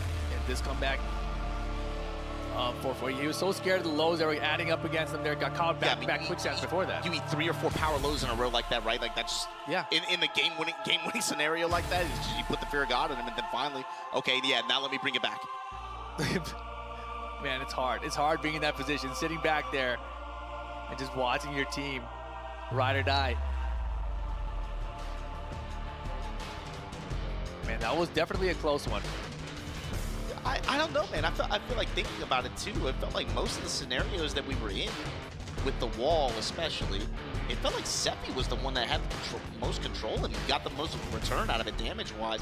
But I feel like in a lot of the sidewall situations and parallel to the wall, it felt like Shaolin was able to get the read on how Miguel wanted to get off of it. Yeah. And was able to, use, of course, passive tracking attacks like Shinobi Cyclone, being able to snipe him when he's trying to step and stuff like that. And it felt like that's where he got a lot of return. Quicksand obviously played a role as well. Yeah, I mean, and really, I think it was the downward 1-1. Seppi threw it like 3 times there. And at the very end, instead of just ducking and launching, he just ducked it and he did quicksand against him, right? And he put in this crouching situation where he didn't want to defend. And Seppi had no reason to even do it at that point, right? He had big life lead. He could have just done downward 1 by itself, but he's been in this mode right now from that first game where he just keeps on wanting to throw out an extension, whether it's the downward 1-2 or the downward 1-1. And like, he could just do the downward 1, but it's not something he's gone to yet. right? So he doesn't look like he's playing potentially at his best right now, which is a little scary if you're Germany, watch him, because I even saw at the end of that game, you know, Tetsu, he looked over at HK like, bro, what's happening? Like, I just saw that moment. So Sephi, he's got to pull it together here. Hammerhead stage incoming. Xiaoling's playing well here. And Sephi, he's playing well still, but he's leaving a lot of openings he doesn't usually leave. Yeah, wider stage, obviously, and less rounded, obviously more rectangular, but that's still, you know, Raven is a characteristically, she can clear that stuff, man, on the right kind of hits. So Sephi kind of has to be careful about putting himself in that situation. Let's see what happens in game 2 here now. Xiaoling up 1-0, best of 5. Backing up and right away just whip punishes from Xiaoling. Good magic 4 from Sephi though. Yeah, good challenge to the meat hook string. Now Sephi, wall control. Minus 50%. Look at the double triple side step. That was so good. Movement. Xiaoling. Oh, okay. Sephi just taking his time here. Double back dash, gets the hop kick, whip punish. Side wall and then low to close it out. Okay, Sephi trying to establish control here. Fight. Some form of momentum. Boy, I love the mix there with the ball and 3. Xiaolin looking for the Tartarus whip punish here. You see him putting out those big 4 buttons too, trying to just control that 1, that 2 range like that. 2, no 4 to follow it up. Just space control buttons. This character has them in strides. Testing him with Haze. Yeah. Right off the bat. Oh, man. Beautiful. That was absolutely beautiful. Xiaoling, you're cashing in big time. Black hole, and then going to clear half the stage. Another touch, and Sephi's going to be in trouble. Putting that down forward 3 out there, you better not press a high. Down forward 3 is one of those moves that Raven I absolutely love, but very rarely do you see it land as a counter hit. Oh, but when it does, bro. Yeah, when it does, it's so sick. When that sweet chin music hits, bro. And then Vampire needs after 8 seconds, Sephi regains the lead. And I like what Xiaoling's doing too, trying to you know, you forget sometimes, dude, just because of the way you talk about this all the time, the way Tekken 7's throw system is. Yeah. You know, if you're a character with dedicated throw breaks, Raven does have a dedicated 1 break, and you saw him, Xiaoling trying to represent it there, that's going to help the rest of your offense. And the end of that round right there, that rage art that came out, is because Sephi just did down forward 1 by itself. And it's something he wasn't doing the first game I was talking about. And that time finally just catches, just only the down forward 1. Xiaoling baited, got throughout the rage art, and Sephi just blocked and punished.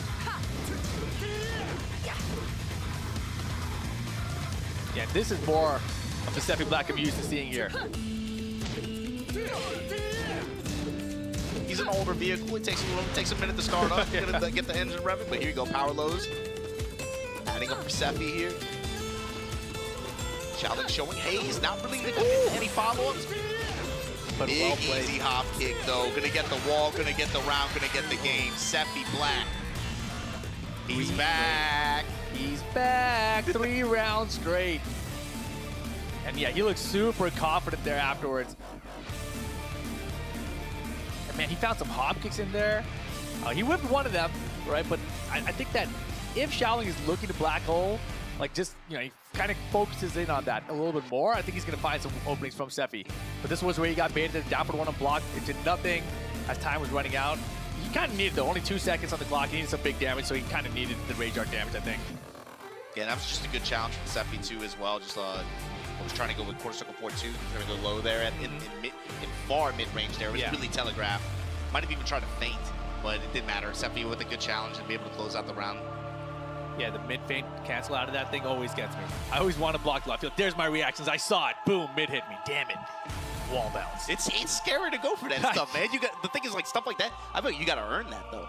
You know, you have to establish mid-range, like, habits of pressing them.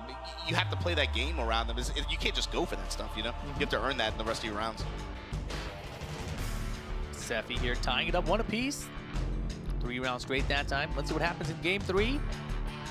I'm so curious about what Skywalker's talking to Xiaoling about this, because I feel like if you're Skywalker and you lost 2 sets to him and makes up, this is like the one guy you lost, and you had to go back like, what the hell did this guy do to me, and what do I need to do to beat him? So I'm sure he has some notes on Sephi to share with Xiaoling.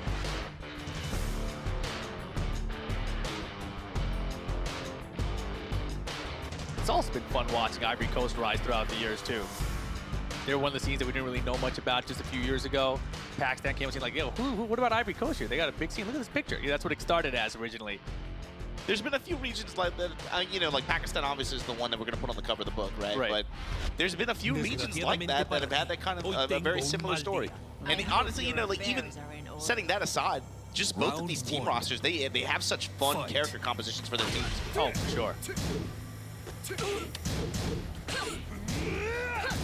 I've seen Sephi much more confidently playing in this range one, you know, one character length away, willing to press, and it's going back to the first game, but with a completely different attitude. There you go, whip punish on the slide. Yeah, Sephi, the distance he was playing at there, right? He's so far back, and Challenge still trying to reach him. Oh my goodness, just finished the strings. Yeah, Sephi's building some confidence right now. He's playing with confidence for sure. Same range, but completely different attitude. Jack Knight, no counter hit. And you see Shaoling trying to go to that 3-well, right? With that 3-3. Those big 16 frame mids, just mid-range space control buttons like that. There it is, finally a counter hit Jack Knight. Yeah, he was fishing for a moment, but man, can't quite complete. You hate to see it. And Sephi immediately pokes back with a couple of lows and has the life lead back. Yeah, for Raven, the real reward there would have been the wall. Oh, for sure. Sephi's a down 4-1 here and then just backing off. Oh, yeah, he's definitely playing a much slower game here. Aaron 2-4 there, Sephi willing to punish. Low parry though. Yeah, I was just about to say too, Sephi's been using a lot of generic down fours just to poke, stop the flow of offense, and Shaoling that time got the low parry against it. Punish, yes. Okay, there we go. 1+2 throw able to finish it off. Undertaker. Round 3. I love that throw name. And I love how Shaoling played that too. At first I was like, man, why did he opt for the Tartarus ender at the wall like that? He could have gone like 4-4-4 and gone for the far spot or something like that.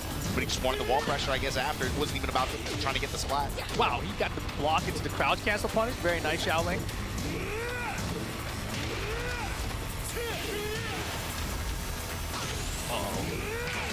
Caught him with the rage drive, just though. Raw dog, baby. Raw dog. Show me the blue. Off the sidewall splat, though. Eat the get-up kick. Oh, that's brutal. It felt like he was, I felt like he was looking for a quicksand there. Probably, yeah. He did get in the crouch really fast there, but that's the risk of it, right? Your back's to a wall there. That's dangerous. Some more range lows here. Down for some Shaoling. There, yeah, the downward 1-2, right? Because he's been ducking the high extension every time. Finally, the low. I'm gonna try to feign next time, but then backflip, get on out of dodge. Sephi with the red dress, Tartarus. Oh boy. That could have been a lot worse. It should have been a lot more down, but look at him, double jumps on the lows. Break on the 1+2. Shaoling punish this time, yes! The rage up, he's gonna avoid! No, he doesn't! Holy moly! The knee track all the way around. Final round, game 3. I hit you with the reverse kneecap above a raise drive like that. Man, okay, Sephi back in this. Yeah, the lay hop kick punish on the quicksand down. 60% deficit just like that. Shaoling. This is gonna be a tough one. Yo, this is the kind of comeback Shaoling made in game 1. Not gonna get the wall bounce, just short. No raise drive either. Just range just like that, 4-1. Stay solid. Cartwheel strings. Yeah, Sephi didn't want to extend a second ago. Ducks the high. Stayed solid the whole way through it. Germany now with the lead 2-1. They've been playing that game the whole time around Ravens down back 2. Obviously with the one follow-up. Seeing Sephi be at the presence of mind and be looking for it, scouting it in that situation. Comes up with the duck and the high, can close it out. Yeah, I love actually how compact Sephi was playing at the end there, because even off like the 3+4, he's like, nah, I gotta chill right here. Man, that get-up kick was brutal. Oh, looking back at it, that was a critical mistake there for Shaoling. Punish on the downward 1-2 was good, but look at this range drive tracking, unbelievable. She farted on him and just like, wait, how does that work, man? Fart, boom.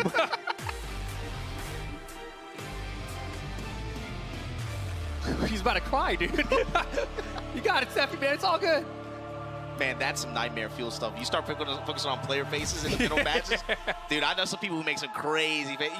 You ever see the people who do that kind of stuff? Like, dude, that's... Bro, MYK, he moves his tongue around as he's backdash canceling, so I can't deal with that, bro. I can, like, if I see somebody doing that, you know, like... Or it's a Weiboos. I mean, maybe it's a Weiboos.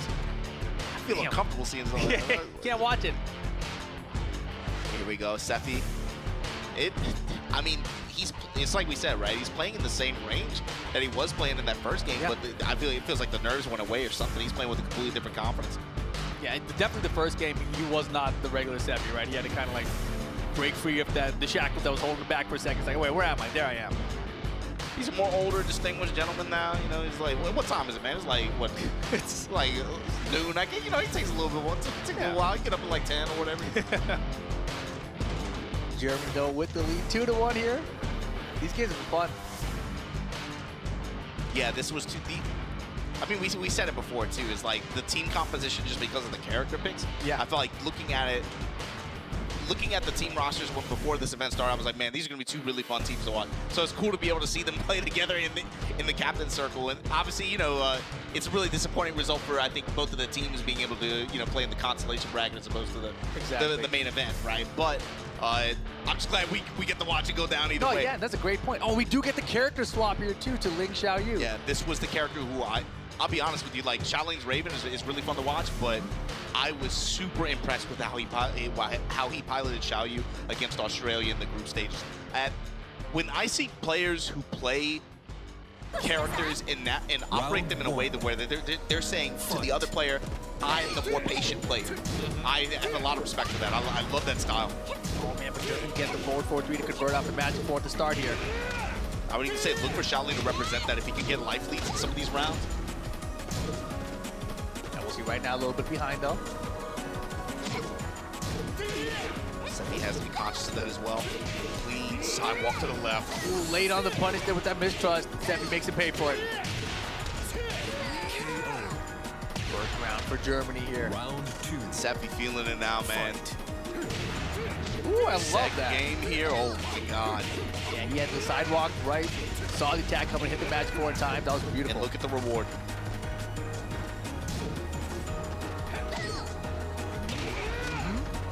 Too. This is where it gets hard for Xiaoling. Now you're going to have to take some risks to make anything happen. Round 3. That point here for Seppi Black.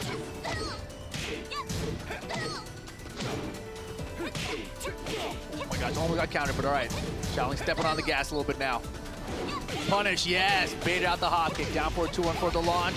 Seppi does put the lead here. Oh, I wish he had gone for it. Oh, Seppi Black still in this? We got Rage. If he finds a Rage drop, this is done. He had him. That was it. That was it. Germany was gone already. But now still hanging on. Xiaoling has Rage. Taking around left side, right side. Seppi trying to bait a response here. Oh, that down back 2 from Ling so good. The down 4-1 from Seppi. It's so scary. Oh my gosh. Oh! Cannot make a mistake on defense. 10 seconds. He got it! Seppi Black! Seppi does it for Germany, keeps him in the event. But that does mean we'll be saying goodbye to the Ivory Coaster from the captain circle. Captain Seppi Black carrying Germany forward in the bracket.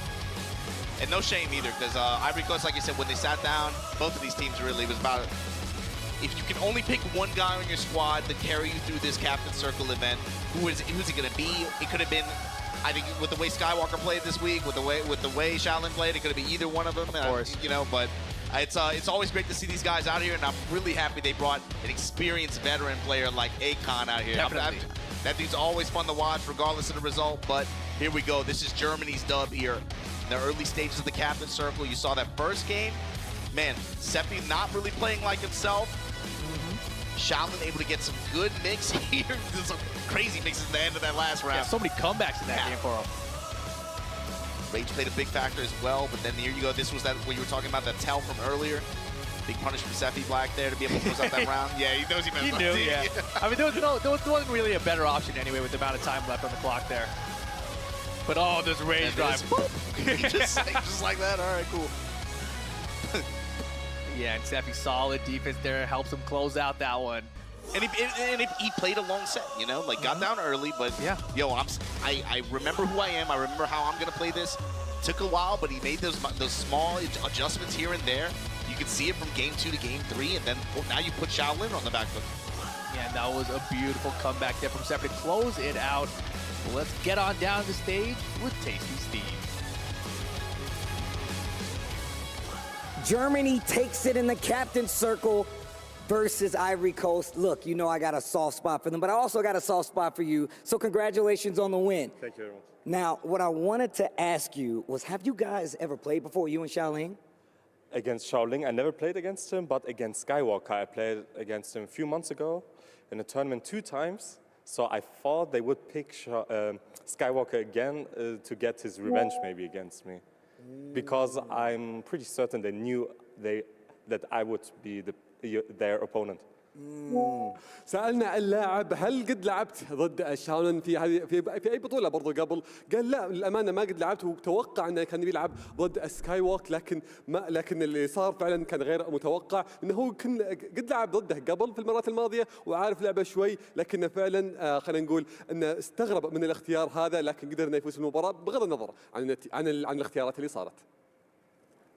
Now that you've advanced in the bracket, obviously this is good because you get an opportunity to get a little more cash in there. But are there some players that you didn't get an opportunity to play that you've never played before that you will be possibly running into? Who are you excited to play if possible? I want to play against Thailand again, to be honest. Like we played casuals the last days, and they were pretty good. But in a tournament environment, it's different. So I want to see how we will play against Thailand. سألنا اللاعب إنه من المنتخبات المشاركة معنا اللي خلينا بلا صح نقدر نقول متحمس إنك راح تلعب ضدها، لأن صحيح إن عنده منتخبات كثيرة، لاعب ضد منتخبات برضو مختلفة، ولعب برضو يعني غير متشابه في المنافسة. قال إن أكثر منتخب متشوق إنه ينافسه مرة ثانية اللي هو منتخب تايلاند، ويقول على الستيج شعوره راح يكون مختلف وبرضو راح تكون النتيجة مختلفة، متحمس إنه يلعب ضدهم. أعزائي المشاهدين، منتخب ألمانيا تحقق النصر في هذا المشوار وباقي معنا في هذه البطولة. Guys, one more time. Make some noise for Germany. They're going to advance in the captain's circle. You can go back and join the team. Sefi, you know it's always love.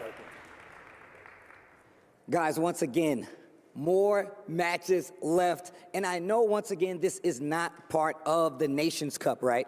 But there is still an opportunity for these guys to get a little more shine when they're on this stage. And you guys get to see some good Tekken matches, right? I said right. بالضبط، كلنا جايين متحمسين على المباريات اللي راح تكون معنا في ابطال هذه المجموعات اللي شفناها. عندنا المنتخبات الثمانيه المشاركين معنا الحين، شفنا قديش كان عداهم ممتاز، لكن عندهم برضو الفرصه في هذه المنافسه المختلفه اللي معنا هنا على المسرح. عندنا المنتخبين الباقيين اللي راح يلعبون معنا بعد شوي. انا متاكد ان كلكم متحمسين اننا نرحب فيهم على المسرح ونلعب ونشوف برضو لعبهم، ان هذه الفرص الاخيره اللي باقي لهم. Now, I really like to see matches like this because, like Sefi said before, a lot of these times when we come to tournaments and they travel all over the world, they don't get to play some of that international competition, and it's always good to get a little more practice and experience versus these teams.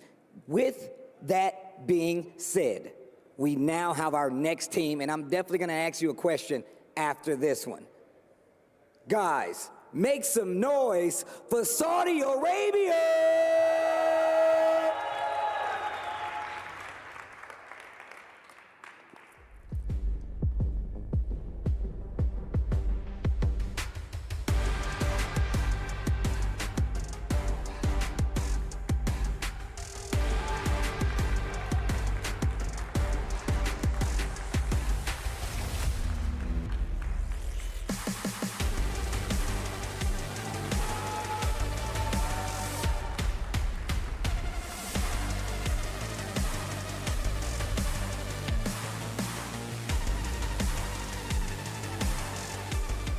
It is so cool to see this team back on the stage again. And on top of that, you guys get to see KSA in action here at the Nations Cup. This time against another team just as strong. سعيدين جدا بوجود منتخبنا باقي موجود معنا في هذه المنافسة، وهذه هي الفرصة الأخيرة أنهم يحققون النصر في مبارياتهم اللي راح تكون معنا اليوم. شفناهم أن قديش مستواهم كان جدا قريب للفوز وخصومهم كانوا جدا أقوياء، لكن الحين أعزائنا المشاهدين أعزائنا الحضور راح نرحب بالخصم مع الفريق الثاني. أعطونا التحية لمنتخب بيرو.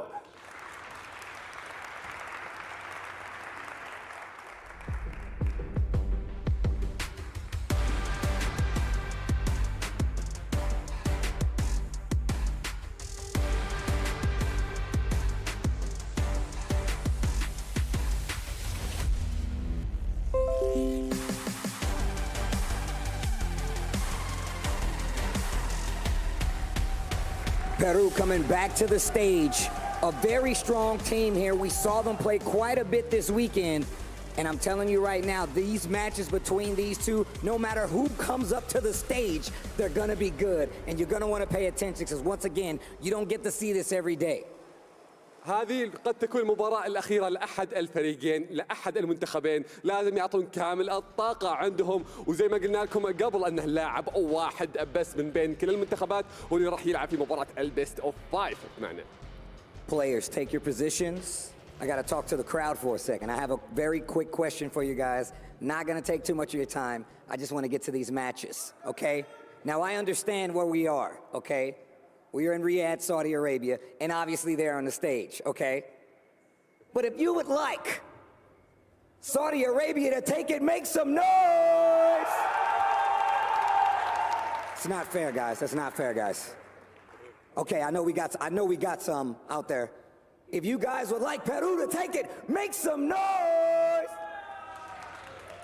I appreciate that, I appreciate that, I appreciate that, I appreciate that, and I appreciate that. We're gonna send it to the casters. والحين أعزائي المشاهدين بعد ما شفنا حماسكم لهذه المباراة خلينا ننتقل مع المعلقين ونبدأ فيها المباراة. Alrighty, here we go. Saudi Arabia going up against Peru in this Captain Circle matchup. And the big question, of course, will be who are the players that are going to represent their teams here?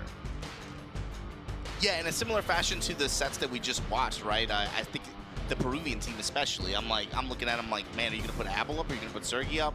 Sergi, obviously, he can do Zafina, he can do Kaz, but man, I wouldn't necessarily have thought it, maybe looking at the beginning of looking at the group lineups and stuff.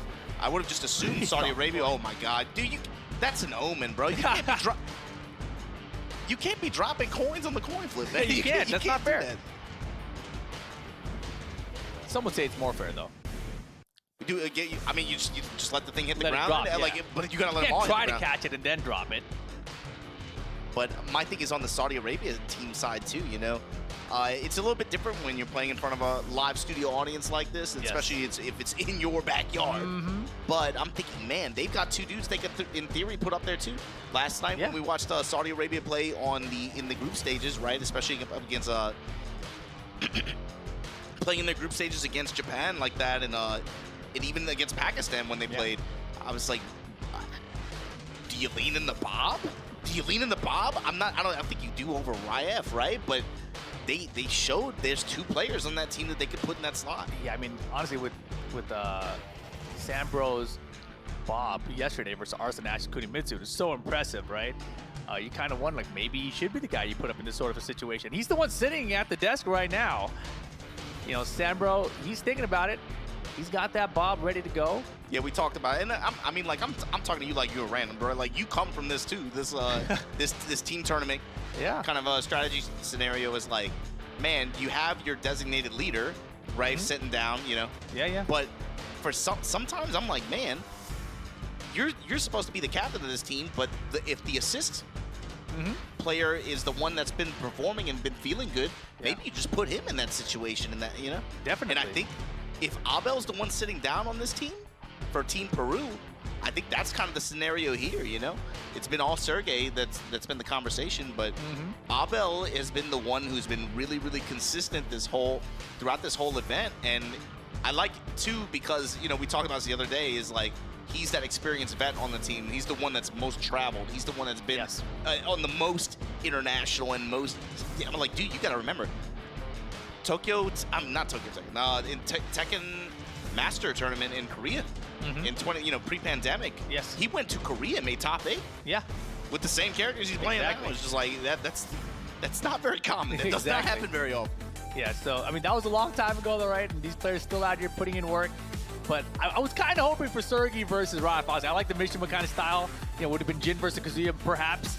But we're going to get a Bell Del Maestro here. Probably the... Ooh, that's actually an interesting question. Is it going to be the Eddie or the Eliza? Yeah. Eddie or Eliza. I feel like he's probably split it down the middle of this event, but I feel like his Eddie has probably had more payoff in the matches that we've seen. Yeah, I think so. Yeah, at Raf, he's always going to be Jin Kazama, though, right? So in a longer set, maybe the thought process is we have that ability to switch characters. Obviously, it didn't work out for Shaolin a second ago. But that is something that you prefer to have an option for in a longer set. Maybe try out the Eliza, see if you can make something or steal a game, and then just rely on Eddie after that, or you go vice versa. Yeah, exactly. Exactly. I was thinking exactly vice versa of that perhaps. I think that Jin is actually pretty good against Eddie. So the thing is, you know, it's Abel's Eddie. That's the difference maker. Rive hovering Negan. I've seen him pick Negan before as well, actually. When you say it's Abel's Eddie, what does that mean to you? What does that mean to me? Just that he's the higher tier Eddie player. It's kind of like when you think about Sevi Black and Miguel, right? There's nothing specific about his playstyle with Eddie. It's just that he's such a veteran of the character that what you're used to going up against your average Eddie player is going to be that like times 10 when you go up against Abel. He's going to be ready for all the situations of the character. And right now, man, the hovers on the characters are throwing me off here, bro. I'm just going to wait and see at this point. Jin, Kazama, Eliza looking like it. This is so dirty, bro. This is like... Okay, yeah, they're going to lock it in and confirm it. So he's going to run Eliza on point, see what happens, and then likely going to maybe go to Eddie in case if he feels like he can't make it happen with this.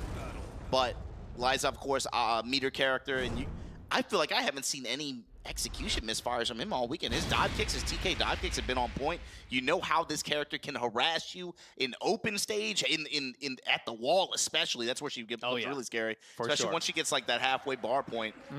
When you have the threat of course, the mids, but then also the unseeable low wall splat. Exactly. You know, dude, this character can get really nutty really quick. Yeah, and Eliza, you know, compared to the other 2D characters in the game, she hasn't had her meter change affected at all. Yeah, so basically she still generates meter really quickly compared to Geese and Kuma. Blocked the LLRK, started the round LLRK, okay. Rive tried to make a statement of belting. I have defense.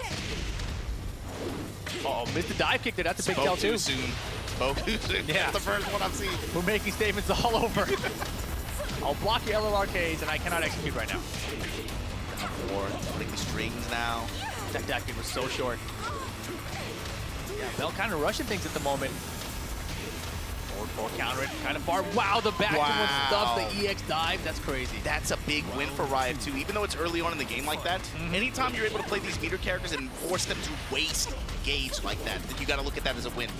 If she burnt meter like that, getting nothing, and you still won the round, that's a dub.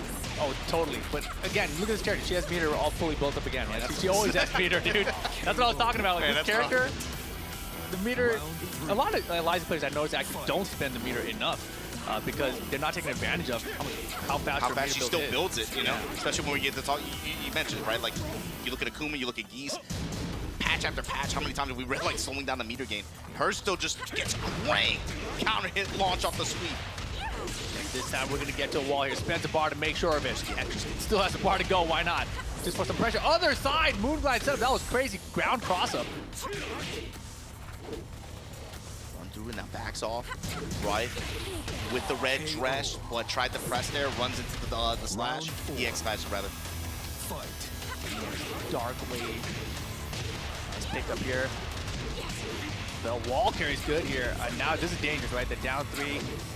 Gonna be scary. Oh boy, off the dive kick this time. But man, sidewall splat. Roth has a chance with Rage here. He's been really good. Forward 4 now.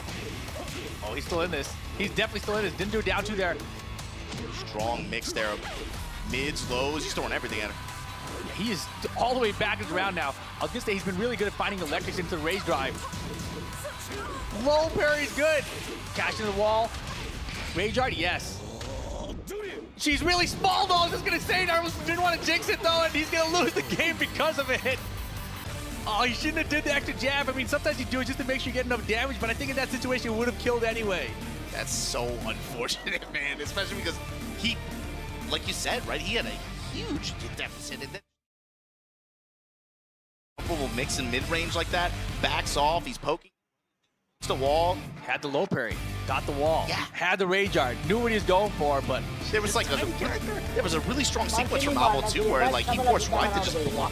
You're blocking everything for like at least 5-7 seconds, and then for him to finally have just found the low, scouted it like that the way he did to close out. Yeah, that's unfortunate. That sucks. Spends the meter to cash in there. Yeah, he's like, oh yeah, I know. He's like laughing under the mask. I can see it. But regardless, Prue gets the first game here. That's cool too, though. I mean, like looking at the way that the team communicated too, especially after the match. Yeah, is like, you know, he let that one get away from him. For sure. But other than that, like that was more or less his round. Oh, Certainly yeah. his game.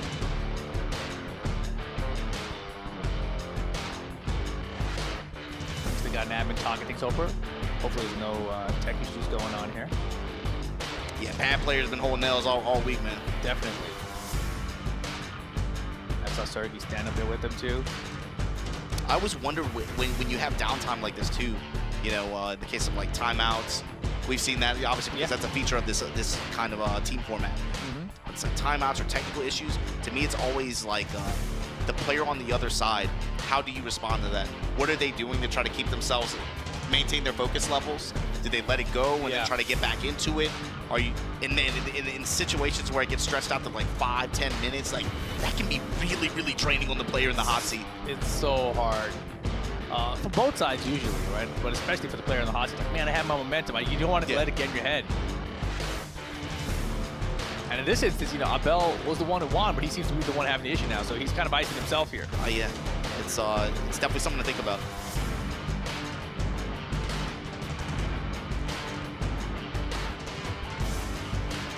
Yeah, but Ryan, he looked good in there. Just that one mistake there with the wall combo.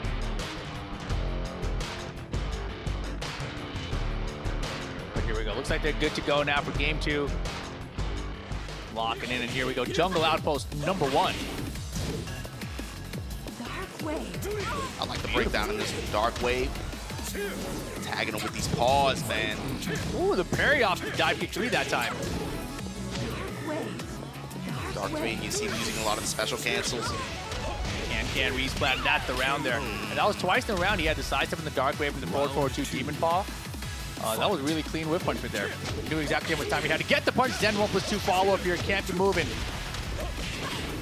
Back to 1 for the high splat here. Oh, clocking out. The damage, man. Tons, yeah. Switch position real quick. I got this meter to spend. Parry off the move. Yo. There is something about the Saudi Arabian Jin players, man.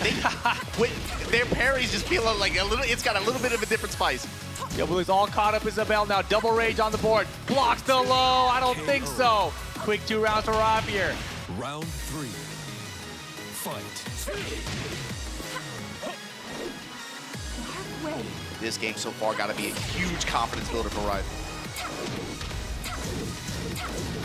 Tight guard at the wall. Scouts the low. Okay. We got a balcony break on this side. Are we going to use it or are we going to save it? We're using it. Look at the wall carry, Jin Kazama. Parry, yeah. Telegraph strings like that against this player, you know he's looking to parry. Oh, he tried to parry the second and even. That's going to cost him the round. Ooh, a little overconfident there. Yeah, he's flicking his hair around. He didn't like that one. Round 4. Fight.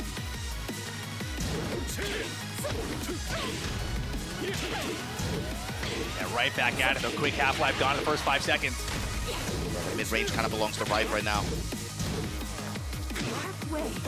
And Jin really good control that range of that forward 4 plus the electrics. And that standing 4 as well. Like Abo still representing the throws. Another break. Oh, wow, it's like the second or third time we've seen that. Yo, jump back dive kick. I'm gonna wave dash electric you out of the air. Getting him to commit the gauge or just scouting out just the raw dive kick like that and just being able to milk huge return out of it. That's not easy to do against Tekken. Like for a lot of characters, that is not easy to do, man. Man, I'm like trying to think of like Street Fighter terms, right? Like imagine somebody jumps back and has like instant run cancel DP. Like that's basically what he did, except he's like a double wave into the electric, right? So it's a way more execution. Rive on point, so crazy right now. Played that one fantastic. That's like you tried to jump, you tried to jump back full screen dive kick, and then I jumped up and air grabbed you before, you know, like or something like that. It's like what? Yeah, just the wall control too. That's the thing, Abel, you know, we were talking about with this character, especially when she gets meter backing her up, how scary she can be at the wall. Rife has kind of just denied him in a lot of that game. He's done a really good job of scouting out these down threes in particular in those high pressure situations. Yeah, that one time the Abel really looked like he could use the wall to his advantage. Rife had the low parry there, got the balcony break with it, had the full wall carry after the balcony break. You know, the stage choice there of going to jungle outpost, it maybe seems like a good choice with Eliza with the walls being smaller, but it's also really good if Jin gets that balcony break. And you saw why. Yeah, I mean, he cleared the whole stage. All right, up one apiece now. Violet says, okay, a little safer choice if you want some walls and not as dangerous against Jin. But Jin, man, his wall carry is so good now, too, after I think it was Season 4. This character has been buffed. And they still switch character. They still switch away from these Jin mains, except for Rive, man. He's the only one. He believes in him. He believes in his man. Rive is actually an IRL martial artist, too. Oh, really? Yeah, he competes, though. What does he do? Oh, what does he do? I think it's like Lydia's kind of karate. Okay, cool. Fight. The character user synchronization rate. Really high. Wow. Clean to the right side. Right. Corner positioning here. Break on the 1+2. Abel's been pretty insistent about representing throw in mid-range like that. Oh, for sure. And I think a lot of times just for position switch. Testing the move glides here. Beautiful step. And that's not easy to do either. Forward input using back really well. The wall carry from Eliza is crazy. I can't believe he even touched the wall there. Oh, missed the dive kick that time. And the low parry's there. Spoke too soon, man. Abel in a couple of these situations now where he is normally very reliable. Man, these missed dive kicks have really cost him. Yeah, and he looks so stretched after losing that round, actually. He leaned over heavily in his seat.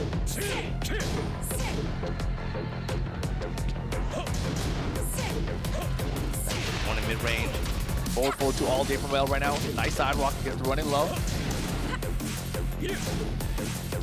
And Abel really trying to force a throw game. Arrive defense hanging on here. Respecting the meter. Break again.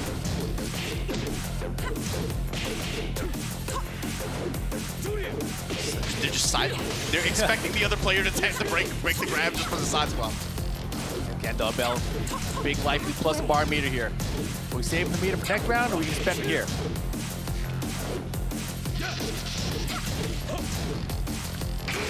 Oh my god, the rage! I just caught it. That's gonna wall flat too.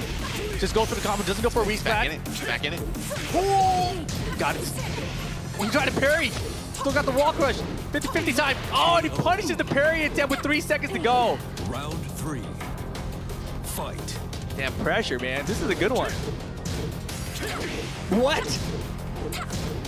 That was great. I don't know what that was supposed to be. Just go for the throw. Finally, the low sweep from Abel. Trading mid pokes and mid range now. Back to one working out. Finishes taking all 3 hits in. Roundhouse check. Sweep from Abel. Full gauge. Yeah, I don't know that he's the type of Liza to use a super meter, but he might want to consider it here. Spends 1 bar. You have to imagine, yeah. Oh, he might be able to do it here. Wall carry to Rage Art. Wall. Big drop. Oh, we got to get a mix here. And he gets the Moonlight 2 mix. Oh my goodness. Abel hangs on. Yeah, that's the thing. He used all of it, but like you said, right, she's still going to be able to build a significant amount this round. If it goes to a last round, she's going to be able to build a lot back. Yeah, and then 1+2 caught him again. That's twice in a row now he's caught him. He caught him in jungle outpost stage as well, right? So this is something that Rive's going to file away to his memory banks. Like when I need something big, Zen 1+2 is coming back. Uh-oh. Wall break from here. Nice side step out from Rive. So patient with that Good side step guard out. from Rive. Like you said, there's the patience. Hold your guard, look for the micro step when I can. While also trying to scout again that down 3. Oh boy.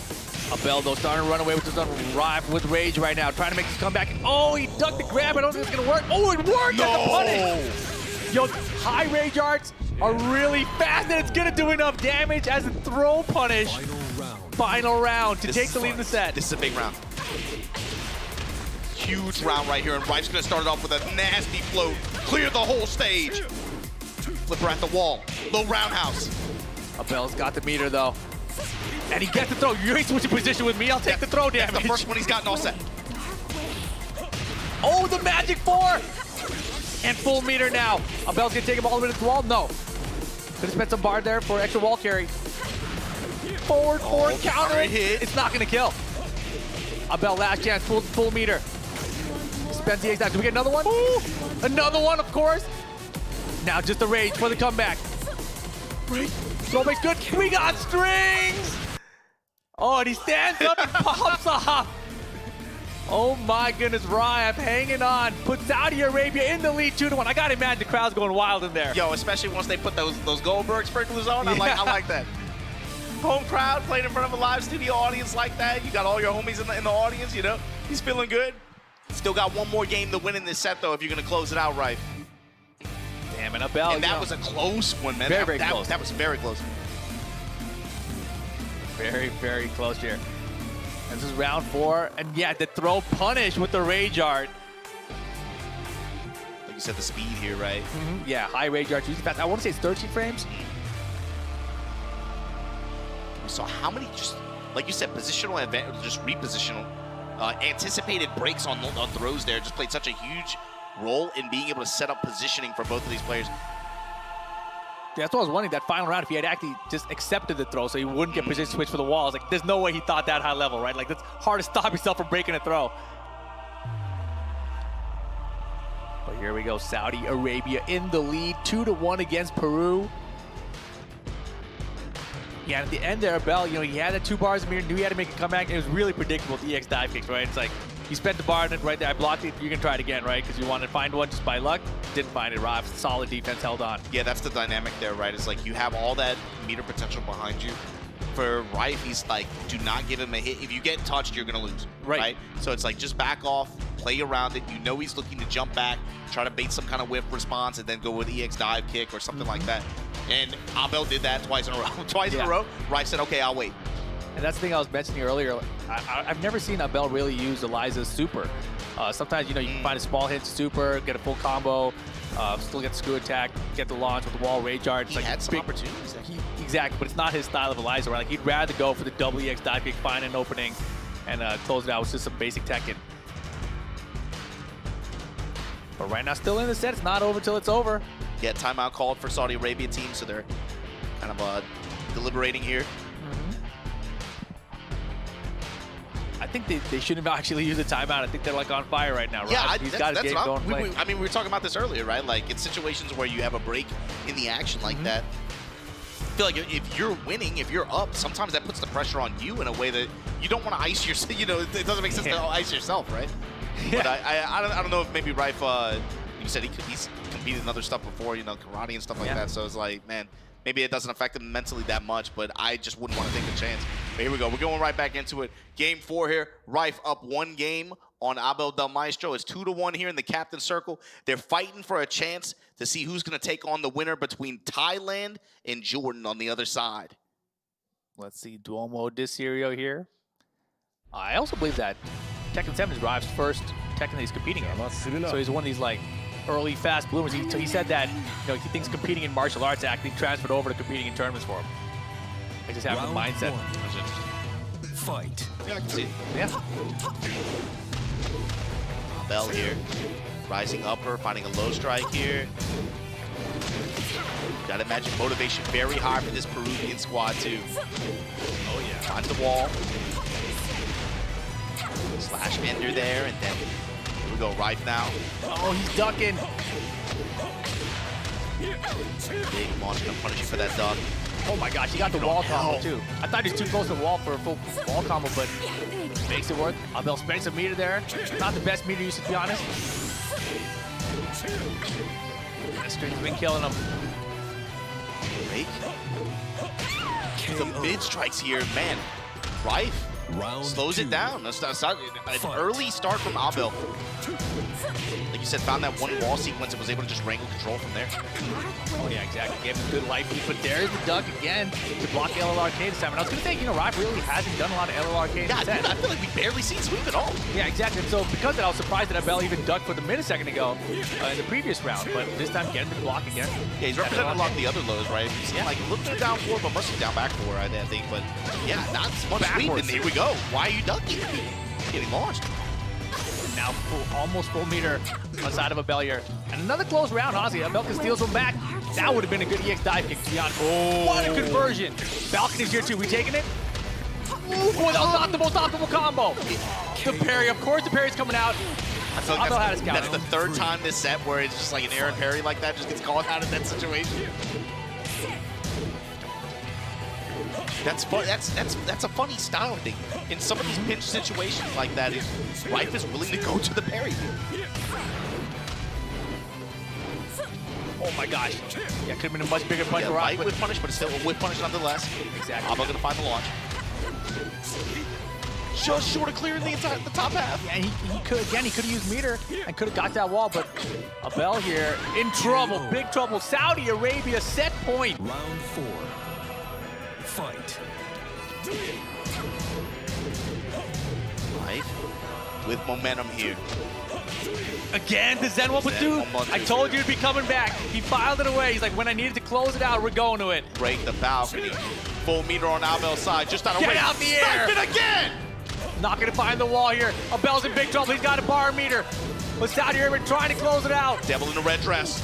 Spending the bar. Here comes the lows. He's got rage mode still. Every poke gonna do more damage than Rife. Just needs one hit to close it out. Stuff the back two. The dive keeps coming. Throw break's good. The string is blocked for once and the punish. Abel's still in it. Can Rife shut him down and shut this out? Abel backing up. Bro, he's still in it. Looking for one more time. Okay. He's got another bar. Spends the bar. Unblockable the parry. Rob got the parry. Saudi Arabia gonna take it over Peru. Oh my God. He's so pumped. He exploded out of his chair. Get this name tag off me. Saudi Esports, Riot taking it for the team. Advancing them in the bracket here. And what a way to close out that last round too. This what went 4 or 5 games. How many times did we see round enders where Rife was trying to was fishing for parry at the end, and Abel was one step ahead of him, or just he mistimed it or something, and it just results in Abel getting the win. To close out like that, the way he did with the parry like that, that was tight. And honestly, the way that Abel is scouting him for the parry before, like you do. That was getting he's there. Bro, he's still in it. Looking for one more time. Okay. He's got another bar. Spends the bar. Unblockable the parry. Pump. One and good set. Yeah, that was a very, very fun set to watch. Because even though very close. So many rounds are down to the wire here. And Rive, just solid. Closed out, made the right decisions. This game 2 answering back to Abel's offense was so important for their motivation. But Abel never went away, man, the entire time through. Oh, the rage art. The pinch rage art rather. Yeah, it was super close, and it did enough damage to kill and win the round there. Attempt the final round, that situation. Damn, I love how pumped the team gets behind him, bro. That's so sick. Federer is like a dad at a Little League game watching this, you know what I mean? Oh my goodness, and here we go into this final game. And this was a long final sequence here, man. Abel's defense went up 10 notches. He's like, I'm gonna block everything all of a sudden. I couldn't talk, dude. I was just watching. And then the parry, get out of here. I've been looking for that. What a way to close that out. Especially with the way that all the other games ended. I love that. Throws. Awesome, man. I Saudi. can't wait to hear what this guy has to say on the stage. If we're gonna throw it back to Tasty Steve, to hear just that. Welcome back, guys. Make some noise for Saudi Arabia. Some noise, some Arabia. Howdy.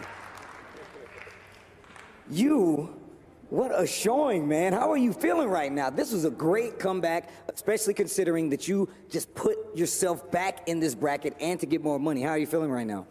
Actually, I'm feeling good. But first of all, I want to apologize to everyone from what you just saw. I'm sorry, I shook you. It's cool. I was so energetic. I was so hyped, yeah. But it feels good, taking the first game against Peru. Peru is actually, they're a really good country. Their Tekken game is so different. So I didn't play them before, so I was actually a bit nervous in the beginning, but I tried my best, and yeah, I got the win.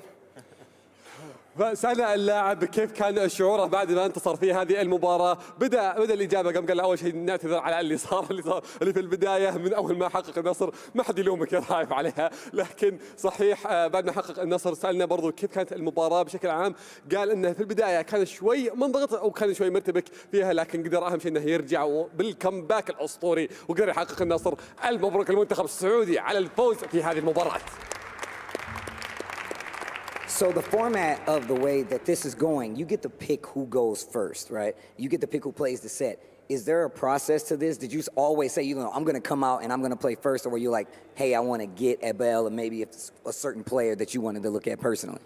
Actually, when we first came, I asked Sam brother to sit down first, so they will think he will play. Like sit there and like take the stick as you are, like you will play. So they will think that he will play. So when I got to do the toss coin, he was still sitting there, so they thought he will play. Then like I just like changed, like okay, I'll play. So, mind games. Mind games, basically. سألنا اللاعب عن على أي أساس اخترتوا من اللي راح يلعب في المباراة. قال إن شوي لعبناها بطريقة مختلفة شوي ذكية. وقت خلينا نقول الفليب كوين اللي صار في بداية المباراة خلوا أحد اللعيبة اللي كان يجلس هناك على أساس يتوقعون إنه هو اللي راح يلعب، لكن أصدموهم. وبعدين راح رايف هو اللي قال إنه لا، أنا اللي بواجههم ولعب في المباراة. فعلا كانت مفاجأة، والمفاجأة الأكبر على المستوى الرهيب اللي شفناه. أعزائنا المشاهدة، أعزائنا السادة، أعزائنا المشاهدين، أعطونا تحية ثانية للمنتخب السعودي على الانتصار الساحق في هذه المباراة. I'm going to let you get back to your team, Mr. Rafe. Guys, one more time for the Kingdom of Saudi Arabia.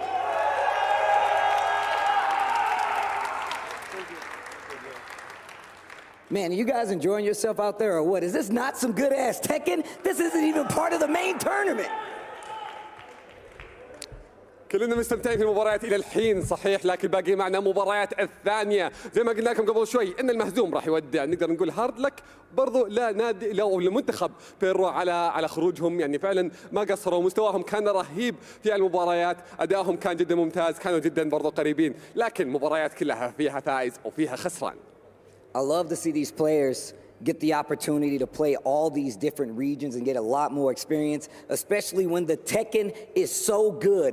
Speaking of good Tekken, the next team to come up in battle, none other than Thailand.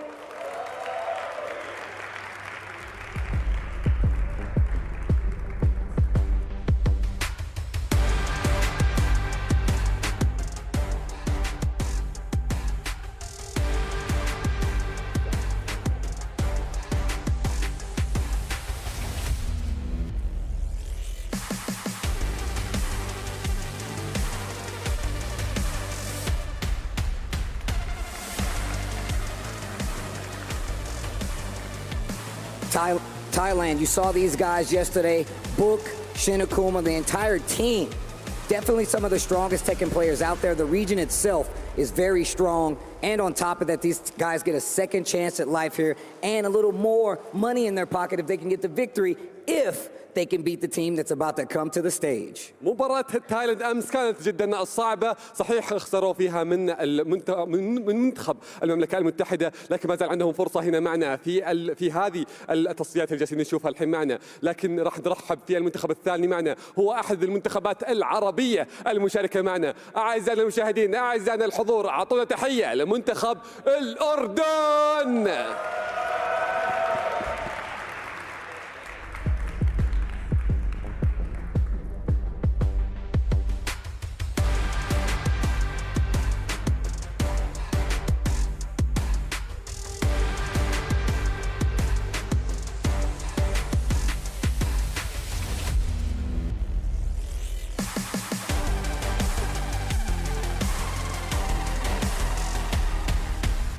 A man short, but I'm telling you right now, they make up for it in skill. I just met this team for this event, and I am so impressed. They got a lot of spirit and a lot of strength when it comes to the world of Tekken. I'm happy to see them down on this stage again. Make some noise for Jordan, guys. منتخب الأردن شفنا منهم مباراة كانت جدا ممتعة، شفناهم حتى برضو المستوى اللي قدموه ما قصروا من جد، لكن هذه فرصتهم الثانية وفرصتهم الأخيرة. إذا في حال أنهم حققوا النصر راح يكملون باقي المشوار معنا، لكن أذكركم أن المهزوم بينهم راح يودع معنا المنافسة. Players, take your positions. You good to go? All right, guys. Time for a quiz. I love the participation today. Thank you guys so much for being a part of this. But there's another one. If you guys would like Jordan to take it, make some noise! What about if you guys would like Thailand to take it, make some noise? All right, a little indecisive. We're gonna let the game speak for themselves and we're gonna send it to the casters. شفناهم مستوى المنتخبين برضه متقاربة وحتى برضه تشجيعكم له متساوي فخلونا نبدأ المباراة وننتقل مع المعلقين. Here we are. Welcome back to the Captain's Cup featuring Captain Circle. Captain Circle straight away. Okay, I'm Ayano. This is Sam Ding. We're here. Just pretend you didn't hear that. All right, let's go. We're going in now. Yeah. So we are here in the Captain's Circle. It's a single elimination tournament. But our best of 5, first to 3, and there is a $50,000 prize pool right now. I mean, it's very easy to kind of see it outshined by the big mill that's happening. But I mean, to have 50 G's here for a tournament, that's some huge deal stuff right now. Honestly, you know, if you had to choose, obviously one is better, but you don't want to go empty-handed, fam. If you still have an opportunity to go home with some money, I'll take it, fam. I would fight tooth and nail for that. That's it, absolutely. 50 G's? Man, you ain't seen my tooth and nails. I'd fight for that, right? But here we are. We're going into the coin flip here for side select, and it looks like it's by the way of Thailand. Thailand, sorry. Yes. I keep getting confused with the TH. You're good. It's the thought that counts. You're making the effort. You're already miles ahead. All right. So this here is going to be the last match before semifinals happens for Captain Circle. Yeah. Whoever wins this will be moving on to semifinals, followed by grand finals after that, all going to be concluding today. So, Sam, I understand that both of these teams have had a rough go of it in the previous few days or so. Yeah, so I mean, this is definitely going to show sort of composure within your kind of team and how you can deal with those losses. To be able to come and, you know, maybe not get the results you were expecting in our first 2 days here of competition, but then to be able to swing it back and you're still in the tournament. And it's single elimination. Oh, yeah. It's all or nothing right now for the entire duration of the Captain's Circle. It's going to be hot and heavy, like very quick Tekken action here. Could not have said it better myself. Also, it looks like they're sending a book on the side of Thailand. It's odd that Jordan is a team member short. Yeah. But I wonder who they decide to send against Book. I mean, I think it was a safe decision to send Book. They most probably were expecting Book to be the one to send forward. But how would you counter Book's Jin exactly? Or even Book's Akuma? I mean, yeah, you kind of just have to, especially in single and in, but you have that longer set to kind of play with. The first to 3 is, you know, you can almost spend a little bit of extra time working out your opponent and seeing what he wants to bring to the table. So, I mean, long story short, how do you deal with it? You take that time. You know, you use those extra rounds that you have as kind of knowledge, you know, see what's going on here. I see. Yeah, that is the advantage of having it being first to 3 instead of first to 2. You have a little more leeway to sort of figure your opponent out, try out some characters maybe that you wouldn't consider in a first to 2 because you just want that win straight away. So it's up to Jordan really to try and figure it out because I think they're definitely the underdogs going into this match. Yeah, although both of these teams didn't do or maybe, I don't want to say what I was about to say, but they definitely didn't have the performance they were expecting over the last couple of days. So maybe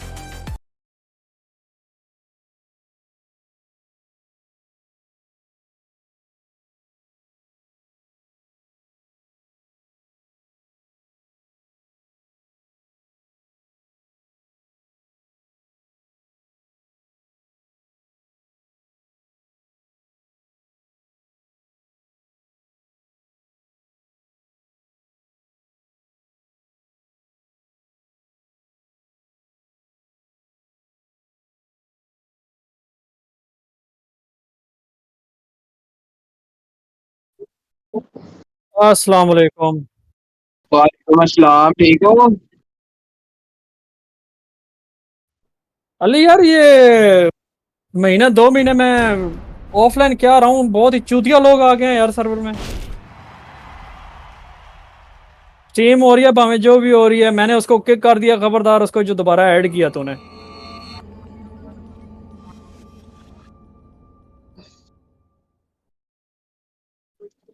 फिर सजा भी तो मिलनी चाहिए ना जो गाली दी है, नहीं तो फिर उतनी गालियां ले ले।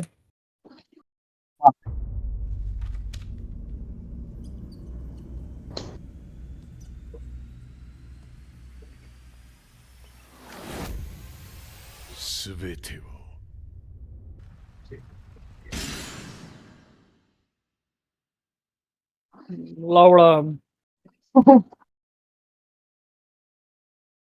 ओ पैंचो चक के ले गई ऊपर ही। चल ठीक है अली, मान लेते हैं तेरी बात।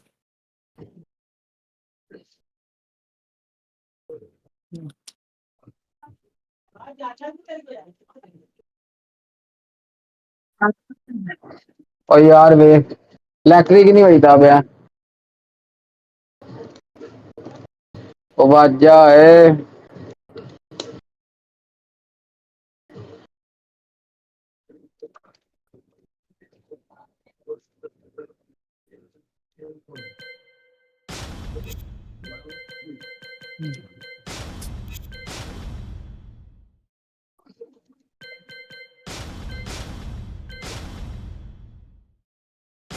ओ यार इट दूर ही है, हॉक किक पैंदी इंदी।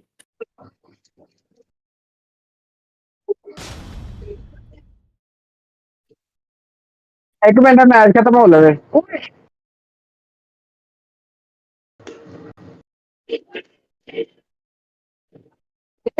यार जो तो थल्ले बैठा वो तो थल्ले ही नहीं बैठ रहे। आजो नहीं भाई तो ऐसे चलिए। आ गया आ गया आ गया। कैसी यार गंदी गेम है, थल्ले यार बैठा कीबोर्ड पे भी गेम मेरी वैसे अच्छी है। मिशिमा हाँ जी करैक्टर अच्छा है, मिशिमा करैक्टर अच्छा है मेरा कीबोर्ड पे भी। उस्ताद जी अच्छा है, बहुत अच्छा है, ला लियो। ए जी गेम मेरी स्टिक ते होए हुए तो क्या ही बात है। अली तेरे सिग्नल लुल आ रहे हैं नल।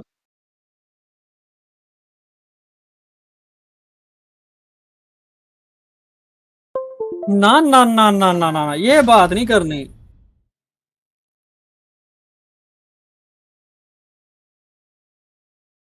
वीपीएन लगा के कुछ और देखने को दिल करने लग गया तो। अली तू बहुत रूड मेरे साथ बात कर रहा है, यू नो। तू तुझ में वो चीज नहीं रही, तूने नवे सज्जन बना लिया, मुझे पता लग गया।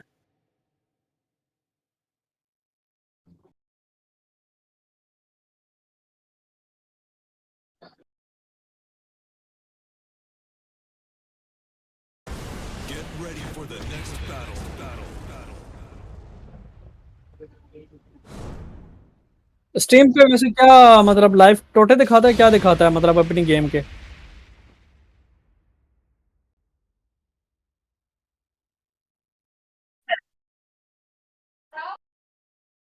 यार सही बताऊं मेरे पास सिर्फ व्हाट्सएप पैकेज होता है, ठीक है।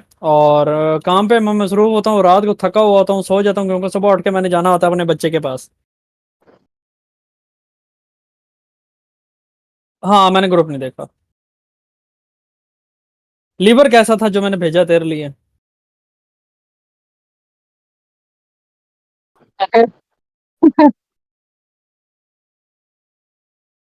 Lily lily lucky Chloe. ओए, यार लिली को जी नवाज लिली भाई। को क्या समझते हो।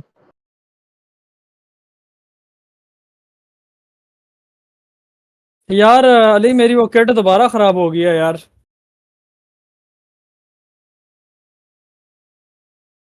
हाँ वो वही, अब मैं सोच रहा हूँ कुछ करूंगा इस तरह का कोई सीन। 1500। ये क्या हो गया भाई। जिन्हें जिन्हें 1500 का देना है ना। हाँ नवाज भाई।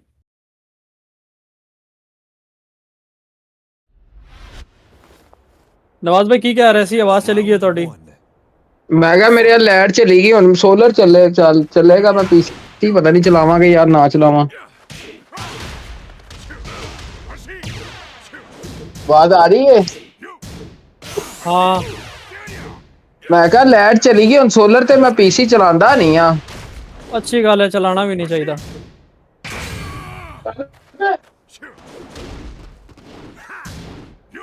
ये केड़े टाइम दी चलेगी बेतुकी। Round 2.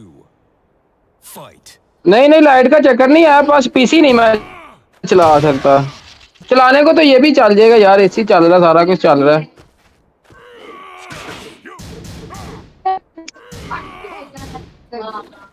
मैं कहना बहुत धक्का ना लग जाए किथे इनू।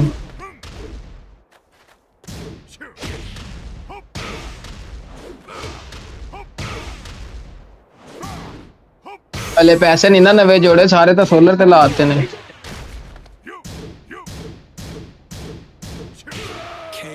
अली क्या कर रहा है? Round 3. Fight. और खेलना है यार। वो किथे बॉस जिन्हें उस दिन फैंगना की चार्ज चलाया सीगा? किन्ने? वो है सी एक दोस्त भाई अली दा। नहीं यार फैंग खेलदा सी टीके मास्टर। ਉਹਨੂੰ ਲੈ ਕੇ ਆਓ ਸਾਜ ਜੀ। ਉਹ ਵੜ ਗਿਆ।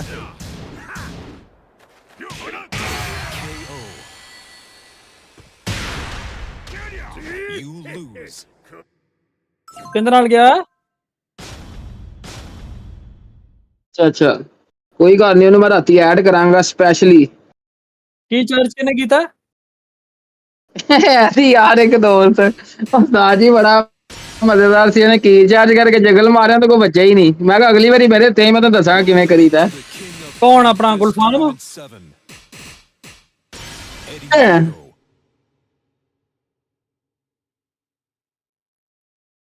हाँ हाँ ट्राई कीता है ना, ओही मर्ज कर रहा, उन्हें ट्राई कीता, उन्हें कोई लगा नहीं है।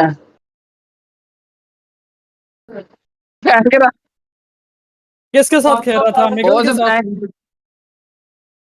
अच्छा फैंग।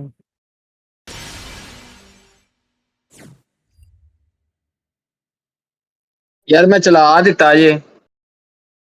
कोई नहीं, देखी जाएगी। अल्लाह दा सुपुर्द।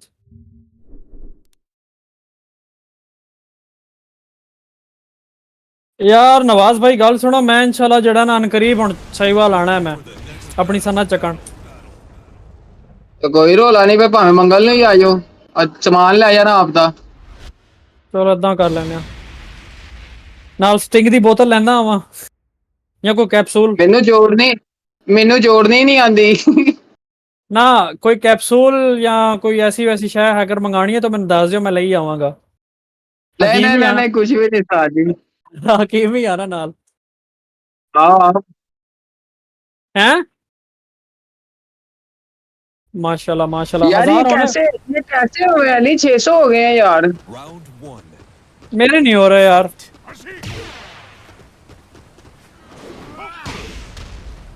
कैसे?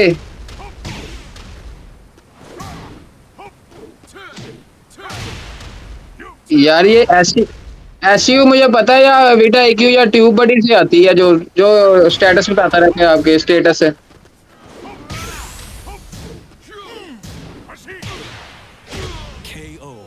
ये बहुत पुराना करैक्टर है मेरा याची।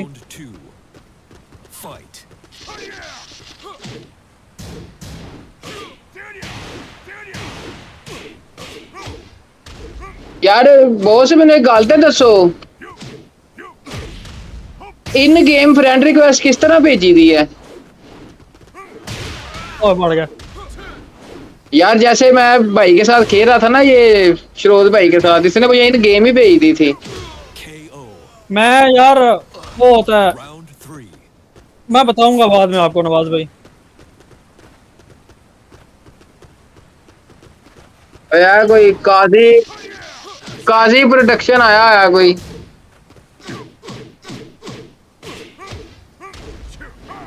वाईफाई वैसे ही।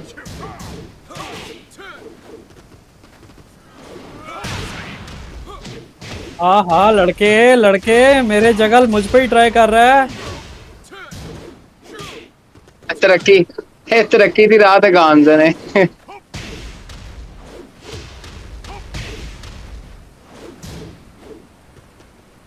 जियो वाली आला लड़के आला। लड़का प्लेयर हो रहा है भाई, एडी का प्लेयर हो गया लड़का।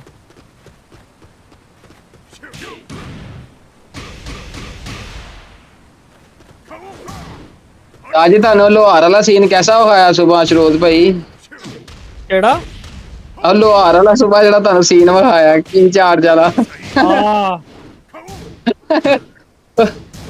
ਇਹ ਗੋਲੇ ਮਾਰਨੇ ਨਹੀਂ ਹਟਦਾ ਸੀ ਯਾਰ।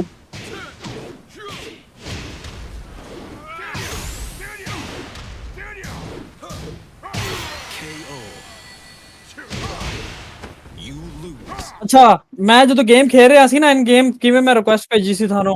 ਹਾਂਜੀ ਮੈਂ ਜਿਹੜਾ ਸ਼ਿਫਟ ਤੇ ਟੈਬ ਵਾਲਾ ਬਟਨ ਦਬਾਇਆ ਸੀ। ਹਾਂਜੀ ਠੀਕ ਹੈ, ਓਵਰਵਿਊ ਆ ਗਿਆ ਥੱਲੇ, ਐਵੇਂ ਇਹਨੂੰ ਸਕਰੋਲ ਕਰੋਗੇ ਨਾ ਗੇਮ ਓਵਰਵਿਊ ਨੂੰ, ਥੱਲੇ ਵਿਊ ਪਲੇਅਰ ਆ ਜਾਏਗਾ। ਵਿਊ ਪਲੇਅਰ ਤੇ ਜਾਓਗੇ ਤੇ ਤੁਹਾਨੂੰ ਪਤਾ ਲੱਗ ਜਾਏਗਾ ਹੁਣ ਲਾਸਟ ਮੇਰਾ ਮੈਚ ਅਲੀ ਦੇ ਨਾਲ ਹੋਇਆ। ਇਹਦੀ ਪ੍ਰੋਫਾਈਲ ਤੇ ਜਾ ਕੇ ਇਹਨੂੰ ਮੈਂ ਰਿਕੁਐਸਟ ਕਰ ਦਿੱਤੀ ਸੀ। ਨਹੀਂ ਮੈਨੂੰ ਸਮਝ ਨਹੀਂ ਲੱਗੀ। ਸ਼ਿਫਟ ਟੈਬ ਦਬਾ ਕੇ ਤੇ ਉਹ ਤੇ ਆਪਸ਼ਨ ਖੁੱਲ ਗਏ। ਹਾਂ ਗੇਮ ਓਵਰਵਿਊ ਆ ਰਿਹਾ। ਉਹ ਪਤਾ ਨਹੀਂ ਮੈਨੂੰ ਕਿੱਥੇ ਲਿਖਿਆ ਆਇਆ। Minimise setting controller web browser. ਇੱਕ ਮਿੰਟ ਮੈਂ ਤੁਹਾਨੂੰ ਬਾਅਦ ਇੱਕ ਮਿੰਟ ਦੱਸਦਾ ਇਹ ਖੋਲ ਕੇ ਨਾ। ਹਾਂਜੀ ਹਾਂਜੀ ਆ ਗਿਆ ਗੇਮ ਓਵਰਵਿਊ ਆ ਗਿਆ ਉਹਦੇ ਥੱਲੇ ਜਾਓ। ਚਲੇ ਗਏ ਥੱਲੇ ਵਿਊ ਪਲੇਅਰ ਆ ਰਿਹਾ ਲਿਖਿਆ ਹੋਇਆ। ਪਲੇਅਰਸ ਆ ਰਿਹਾ ਵਿਊ ਪਲੇਅਰ ਦਾ। ਹਾਂਜੀ ਇੱਥੇ ਤੇ ਪ੍ਰੈਸ ਕਰੋ ਤੇ ਬੰਦੇ ਆ ਜਾਣਗੇ ਜਿੰਨਾਂ ਨਾਲ ਖੇਲਿਆ ਤੁਸੀਂ ਗੇਮ। ਹਾਂਜੀ ਹਾਂਜੀ ਆ ਗਏ ਸਹੀ ਕਹਿ ਰਹੇ। ਐਡ ਫਰੈਂਡ ਵਾਲਾ ਆ ਰਿਹਾ ਆਪਸ਼ਨ। ਹਾਂ ਲੱਗ ਗਿਆ ਮੈਨੂੰ ਪਤਾ। ਮਿਹਰਬਾਨੀ ਲਵ ਯੂ ਹੋ ਗਿਆ। ਇਨ ਗੇਮ ਵੀ ਇਸੇ ਤਰ੍ਹਾਂ ਹੀ ਆਏਗਾ। ਹਾਂਜੀ ਡੈਡਲੀ ਮੋਸ਼ ਡੈਵੀਐਂਟ ਟੀਵੀ ਕਿੰਗ ਰਾਣਾ ਟੀਕੇ ਡਾਰਕ ਸਪਾਨ। ਉਹ ਤਾਂ ਪੁਰਾਣੇ ਖੇਡੇ ਨੇ। ਕਿਕ ਸਟ੍ਰੋਕ ਵਨ ਪੰਚ ਮੈਨ ਦੀ ਵੀਡੀਓ ਵੇਖੀ ਬੋਸ? ਨਹੀਂ ਉਹਨੂੰ ਵਜਾਇਆ ਫੜ ਕੇ। ਓਏ ਉਹ ਖੇਡਦਾ ਪਿਆ ਸੀਗਾ ਉਹਨੂੰ ਕੀ ਕਹਿੰਦੇ ਨੇ ਪਾ ਗੁਮਰਮ ਖੇਡਦਾ ਪਿਆ ਸੀ। ਮੈਂ ਪੋਲ ਖੇਡਦਾ ਪਿਆ ਸੀ। ਅੱਛਾ ਉਸ ਤੋਂ ਬਾਅਦ ਉਹ ਇੱਕ ਟੋਕਨ ਉਹਨੇ ਹੋਰ ਖੇਡਿਆ। ਮੈਂ ਕੁਮਾ ਖੇਡਿਆ ਉਹਨੇ ਪੋਲ ਖੇਡਿਆ। ਉਹਨੇ ਇੱਕ ਹੀ ਖੇਡਿਆ ਵਾਲਾ। ਰਾਜੇ ਬੜੀ ਮੈਂ VIP ਵੀਡੀਓ ਬਣਾਈ ਹੋਈ ਹੈ।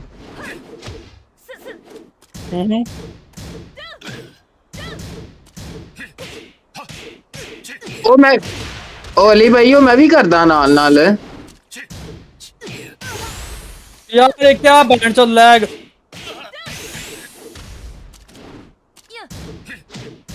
ਤੁਹਾਨੂੰ ਮੈਂ ਪਹਿਲੇ ਅਰਜ਼ ਕੀਤੀ। ਆਇਆ ਦੂਸਰੀ ਆਈ ਹੈ। ਭੈਣ ਚੋਦ ਯਾਰ ਕੁੱਤੀ ਦਾ ਬੱਚਾ। Round 2. Fight.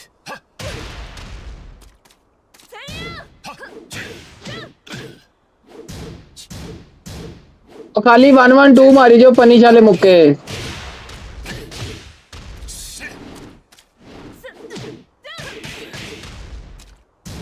ਕੋਈ ਗਲਤ ਹਰਕਤ ਕਰਦੇ ਮੁੱਕੇ ਮਾਰਦੇ ਹੋਇਆ 1-1-2 ਉੱਤੇ ਥੱਲੇ ਕਰੀ ਜੋ। ਲੱਗ ਗਈ ਬਚ ਗਿਆ ਜੇ।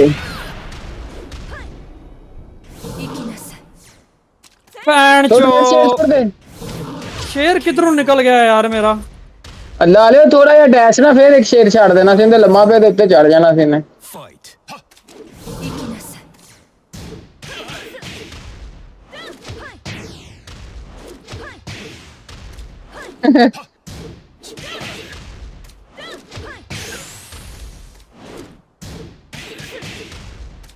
नहीं छुट्टी लिया। हाँ निकल भड़वे। हाँ वैसे ही छुट्टी लिया यार रेस्ट के लिए। भैंचो काम कर करके दिमाग की मत मारी पड़ी है।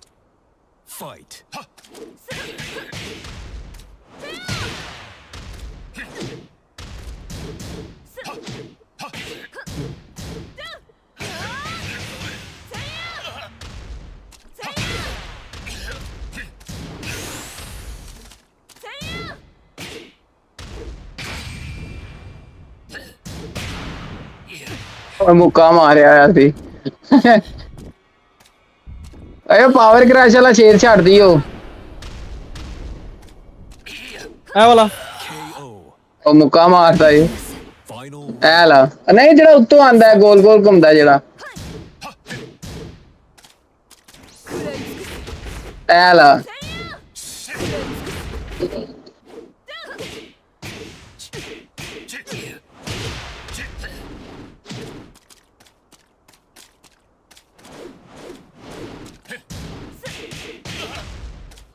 हाँ चो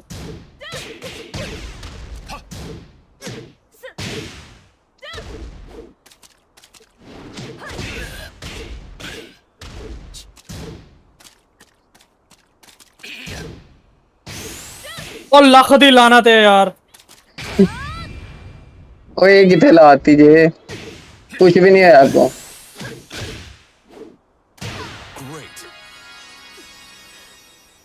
एक मिनट इसको रहने दे जरा सारे स्किप करो एक मिनट सारे स्किप करो जरा ओके इसको रहने दे स्किप करो सारे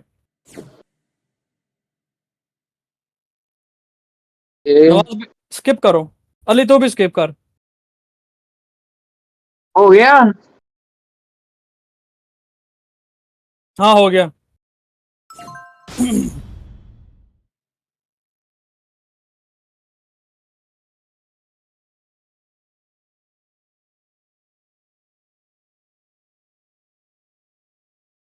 बहन जो जब वाईफाई वाला बड़ा है तू उसी टाइम इसको किक करा इसमें कोई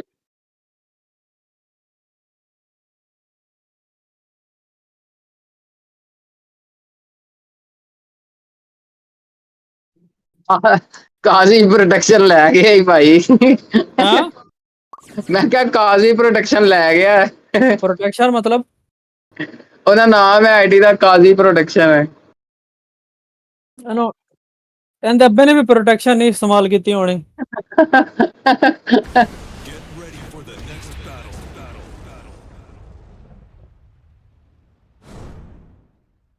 ਭਾਈ ਸਾਡੀ ਮਰਜ਼ੀ ਤੂੰ ਅੰਗਰੇਜ਼ੀ ਦੀ ਤੂੰ ਕੀ ਕਾਜ਼ੀ ਕਾਜ਼ੀ ਕਾਜ਼ੀ ਲੈ ਗਿਆ ਸ਼ਰੋਦ ਨੂੰ ਭਾਈ ਕਾਜ਼ੀ ਫੇਰ ਕਾਜ਼ੀ ਨੇ ਫੇਰ ਕੁਛ ਨਾ ਕੁਛ ਕਰ ਦੇਣਾ ਜੇ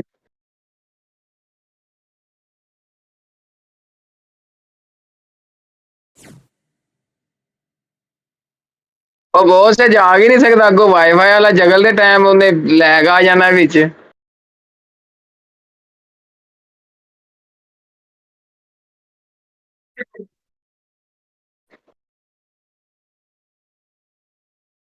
मेरा वैसे आज दिल कर रहा है गेम खेलने के लिए टेकन क्या हो गया है नशे वाली तो बात है ही नहीं लो अभी आउट 4 कर देता हूँ भाई कहते हो तो ਇਹਨੂੰ ਧੋ ਕੇ ਜਾਣਾ ਇਹਨੂੰ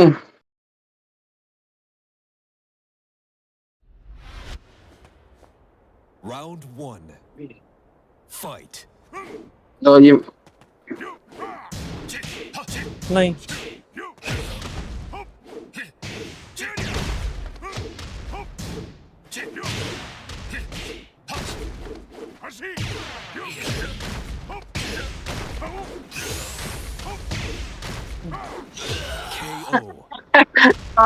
ਕਾਜ਼ੀ ਨੂੰ ਮਾਰ ਪੈ ਗਈ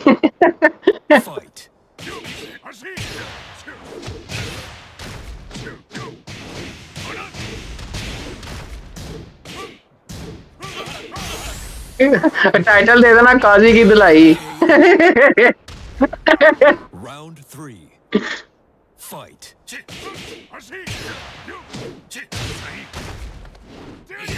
काजी केड़े जगल मार रहे हैं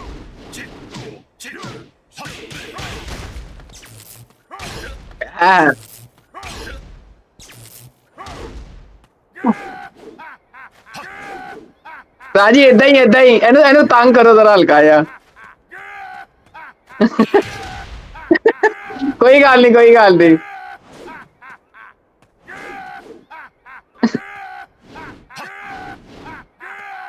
ओ बहनचोद ले गई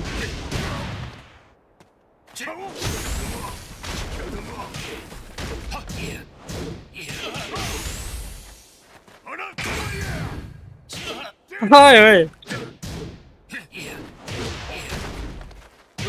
KO. Round 4. Fight.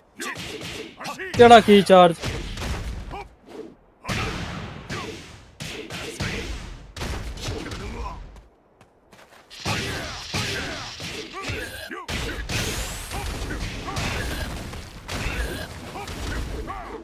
बहन चो ले ही ना जाए यार और खैर है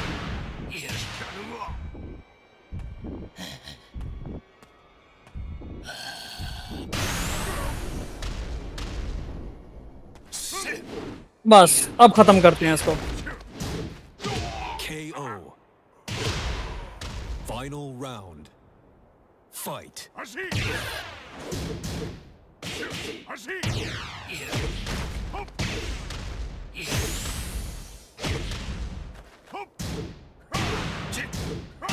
KO. नहीं You win. हाँ भी एक मिनट रुक रुक रुक कैसी लगी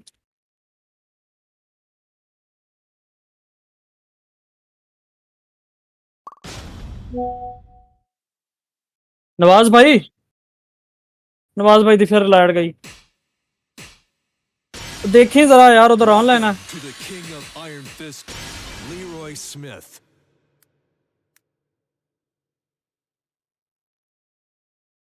यार नवाज भाई किधर चले गए हैं यार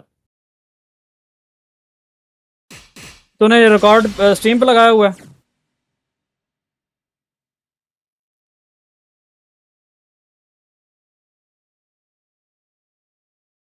हाँ अल्लाह ही अल्लाह सब खैरियत करम अल्लाह का आजकल वही भाई जलालत किचन भी माशाल्लाह हमारा दोजक की तरह है ना कोई पंखा है अंदर ना कोई हीट एग्जॉस्टर है एक तो ओवन ऊपर से शीशा भी सारा मतलब चारों तरफ शीशा है किचन के ओवन ही है समझो पहले तो दाने निकले हैं सही मोटे मोटे एक तो होती है ना पित भी नहीं पित से ऊपर की जो कैटेगरी के दाने होते हैं वो निकले थे पितड़ा जिसे कहते हैं डंगरा वाली जड़ी निकलती है वो उसके बाद यूज टू हो गए Fight.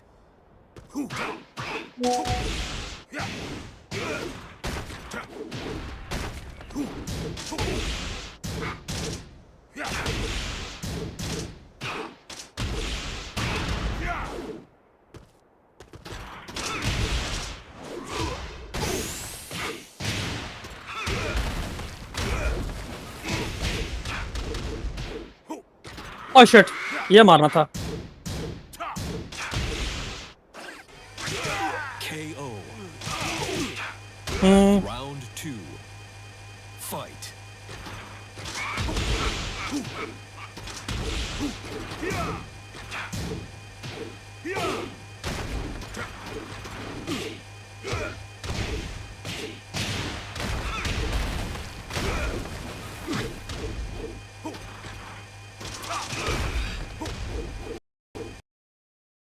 Ali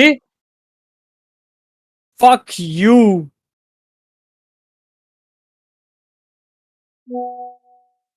no Ali fuck you यार बस और मैं कुछ नहीं कहूंगा तुझे बस यही कहूंगा fuck you भैंचो तू वाकई तैयार हो गया कौन सा ग्रुप तूने टोटे भेजे हैं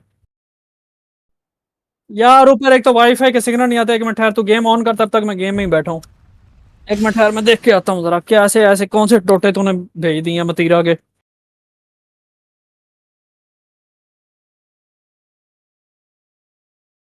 अगर जो आई ऊंट पटांग चीज अली तो मैं कसम से वापस आके लाइव पे गालियां दूंगा तुझे आ रहा हूँ एक मिनट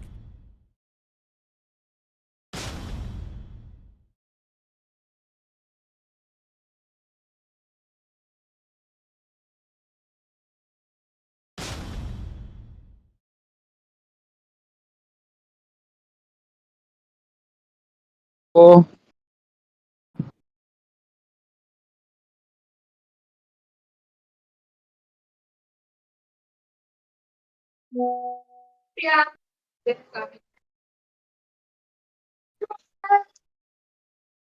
हेलो यार सिर्फ 10 मिनट दो मैं थोड़ा समान ले आ दें फिर मैं फारग हाँ मैं 10-15 मिनट से आया मैं वापस। ओके।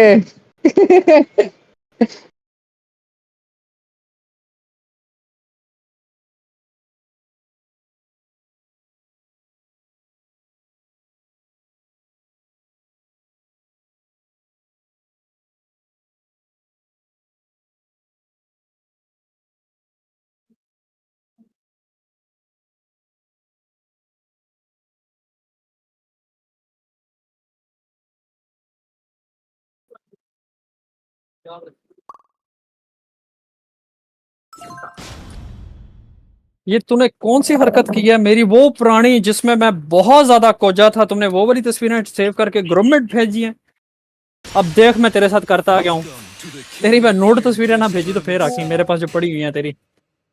याद है जो लड़की जिसके साथ तू बातें करता होता था? हाँ समझ जा समझ जा।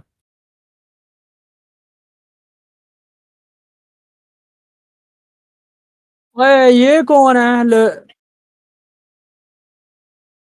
ये दूसरा लेरोई कौन है? मुहिदा नीचे लिख रहा है। मुहिदा इतना हरामी है, नीचे लिखता है वाह। माल चेक कर मोहम्मद मुहिद, माल चेक कर वाह। ये जड़ा माल तू लाया है ना थे इस माल दा हुण बेटा भी एक। यार मेरी बरल ये डाई सेट वाली जो ये थी ना, डीजल वाली डी सेट डाई सेट डाई सेल सॉरी। हाँ ये शर्ट मेरी नहीं मिल रही यार, पता नहीं कहाँ दफा हो गई है ये शर्ट। अच्छा ये बंदा अब कौन है यार, ये जो नया आया है? पता नहीं है, तू नहीं था तो मैंने एक मैच लगा लिया इससे।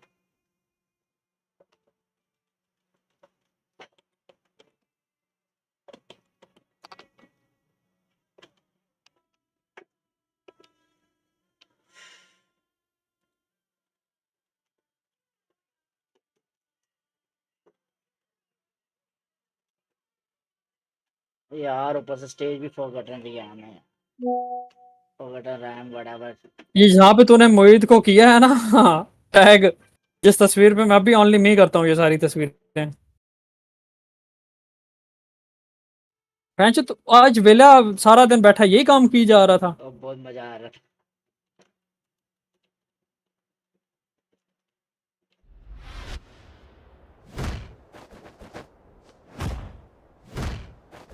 ये इसने ले रहा है क्या किया है? Round 1. ओ गुलफामा आई। हाँ मुझे मैसेज आया है।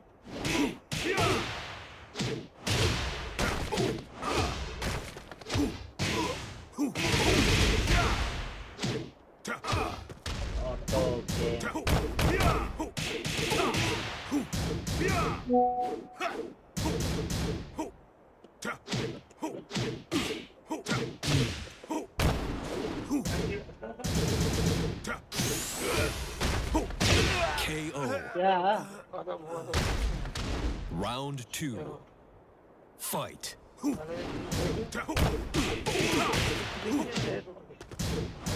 अली ये हाई पे है टांग इसकी, ये हाई पे है वाल स्टैंडिंग तो फौरन इसको कर सकता है। मैं 1 मिनट दे मुझे।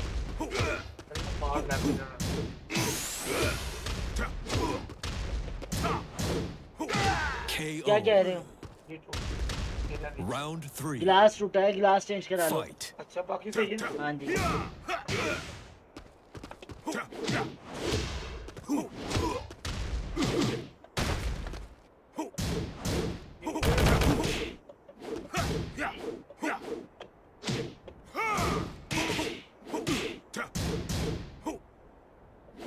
अली तुझे 2 तस्वीरें भेजी हैं वो चेक करके बताई कहाँ यूज होती हैं ये चीजें।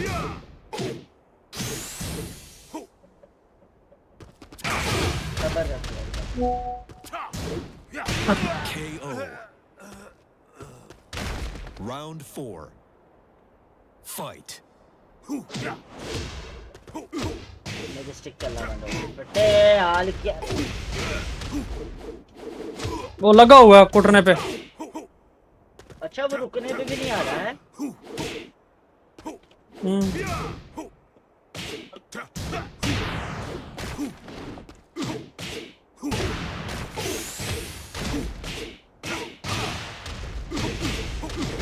KO. कसम से आपकी बट वाली फीलिंग आ रही है मेरी। Final round. Fight. ओ कसमें उसकी वो बड़े कमों मैंने ड्रॉप हुए हैं कल देखे हैं। मार इसको, मारता रहा नहीं करने दो।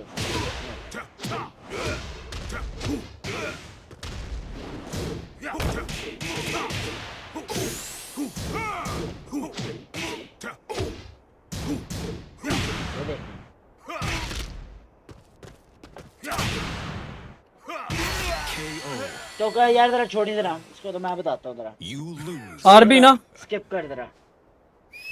लड़का रैंक से इंप्रूव करके आया अपना गुलफाम बेवकूफ। हाँ? लड़का बेवकूफ ही है।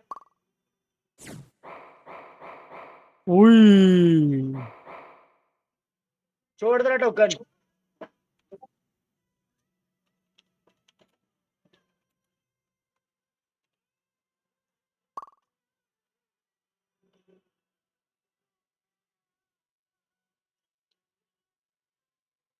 लांती ने नहीं छोड़ा। भैंचोद मेरा क्यों छुड़वाया तूने फिर? उसने नहीं छोड़ा, मेरा क्या कसूर है? मेरा की कसूर है? सारा कसूर तेरा है। मेरा ही कसूर है। दुआ करो मेरी बंदाए नैमको में जॉब लगे, तुम सबसे पहले टेकन 8 खेलूं मैं। बेटा अपना बन तोड़ जगह पानी को नहीं ते जॉबां सोचनियां बिंदाई नैमको दियां। तो ये चीज छोड़ दे, तुझे भी पता है कि मैं ये काम कर सकता हूँ। फिर मुझे असिस्टेंट रख ली अपना भाई। ओ बिस्मिल्लाह।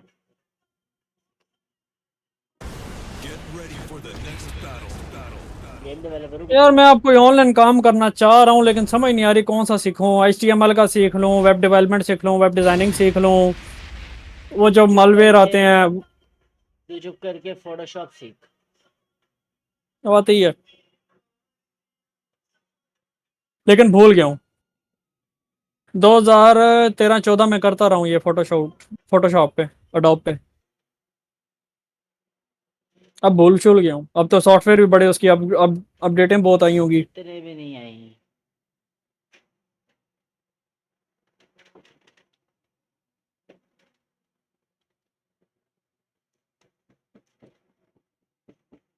मेरे पास ना उधर कैफे में एक लड़का है किचन में, वकास नाम है उसका। ओए टाक या पता नहीं इस तरह का कोई है, उस पे जो है ना वो बेचारा खपता रहता, कहता है महीने का मैं कमा लेता हूँ इस पे पता नहीं कितने $। मैं कहा ठीक है लगा रहा। ये जो आपको फैन पता लग रहा है ना, ये उसी पे चल रहा है। अच्छा बात सुन अली, इसको बोल गुलफाम को उधर है डिस्कॉर्ड पे लिख दे, आ जाता है। उसका कोई सीन नहीं है। ठीक है ओके। आपको पता है जब इधर मैं काम कर रहा हूँ आपने फिर उसी टाइम काम करवा। अच्छा बस ठीक है ठीक है ठीक है ठीक है ओके। मैं नहीं कर सकता। कौन है?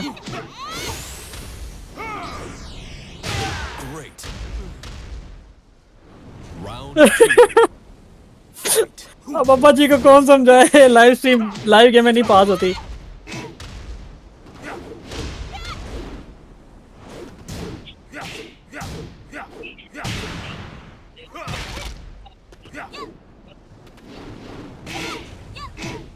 ये हाई पे है ना इसका, ये ठक ठक।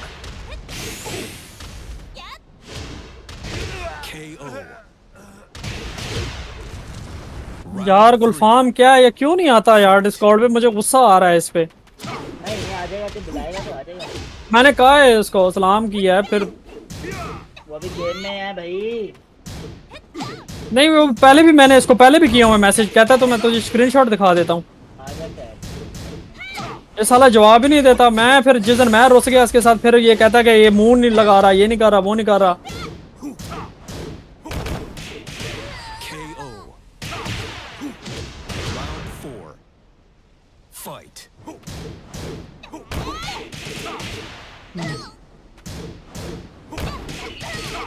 ऑटो गेम है इस लड़के की।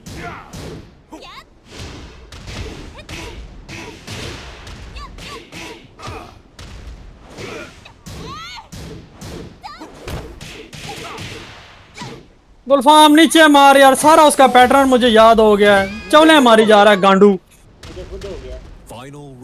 देखिए इसके साथ मैं करता क्यों आईडी के साथ। नहीं भाईजान मैंने खेलना है पहले इसके साथ। टोकन आप बंदे के पुत्रों की तरह छोड़ दी।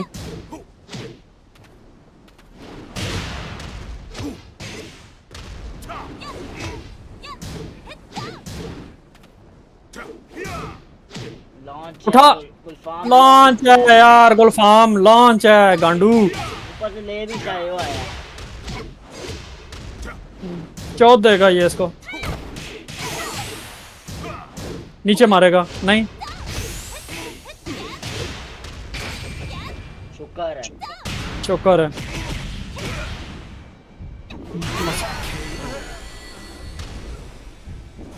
ये है ना, है कौन?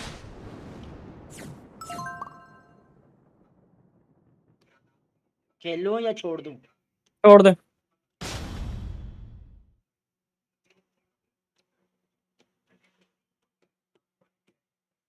बल्कि खेल ले खेल ले मैं सिगरेट। अच्छा चलो छोड़ दिया अब।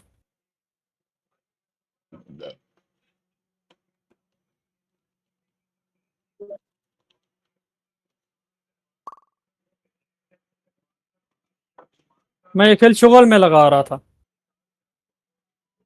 ओ यार क्या कर रहा है ये? कौन? डिस्कॉर्ड पे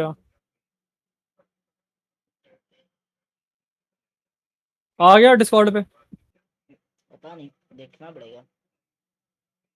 हेलो हाँ जी हेलो। लन ले लो। की हाल चाल ने? अल्लाह दा शुक्र है। किथे बड़े होए सीना देना तू? नहीं यार मेरा टाइम हो इंदा तेन पता तो है मैं किस टाइम आना तू मेरे नाल खेडदा नहीं अल्लाह दे बंदे तेनू मैं पहले भी एक बारी ऑनलाइन वेख्या, मैं तेनू कहा डिस्कॉर्ड ते आ ए वाह तू बड़िया रहना रैंक दे विच।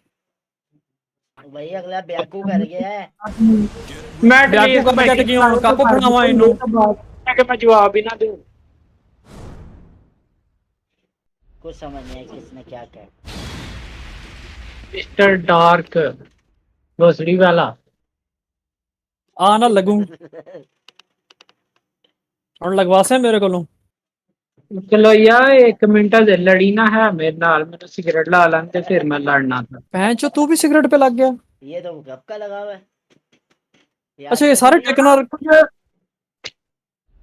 मेरे अलावा सारे ही ने, मैं नहीं इस काम से बंदा।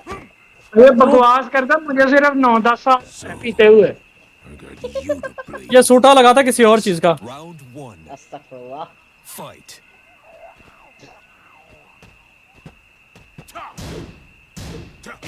ठीक है गुलफाम ऑटो है।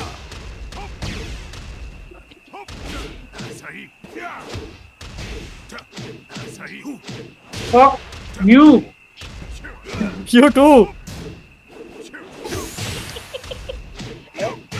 KO. Round 2. Fight.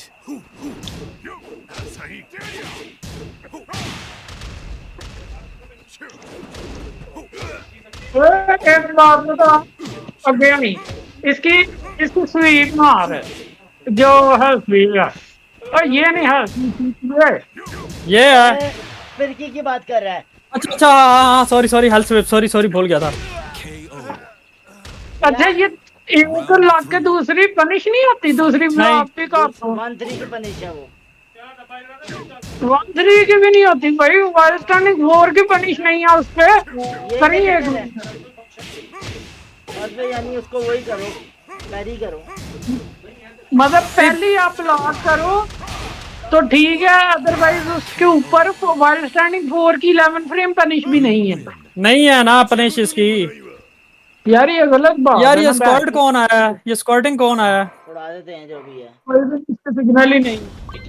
हाँ बना वो चले गए लांती क्वाइज।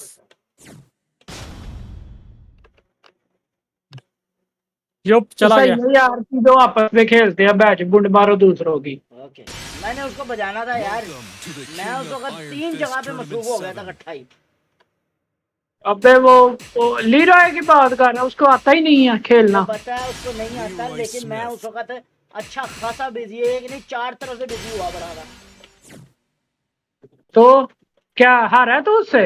हाँ भाई मुझे मैं इसलिए तो कह मैंने रहा उसको हूँ शायद से हरा दिया जिसे मैं ये खेलता ही नहीं और अभी ना मैं वार्म अप हूँ। उसे लो ब्लॉक ही नहीं हो रहा, मैंने 3 दफा उसको स्वीप मारी है, हर दफा लग गया। ऑटो गेम कर रहा था वो और तो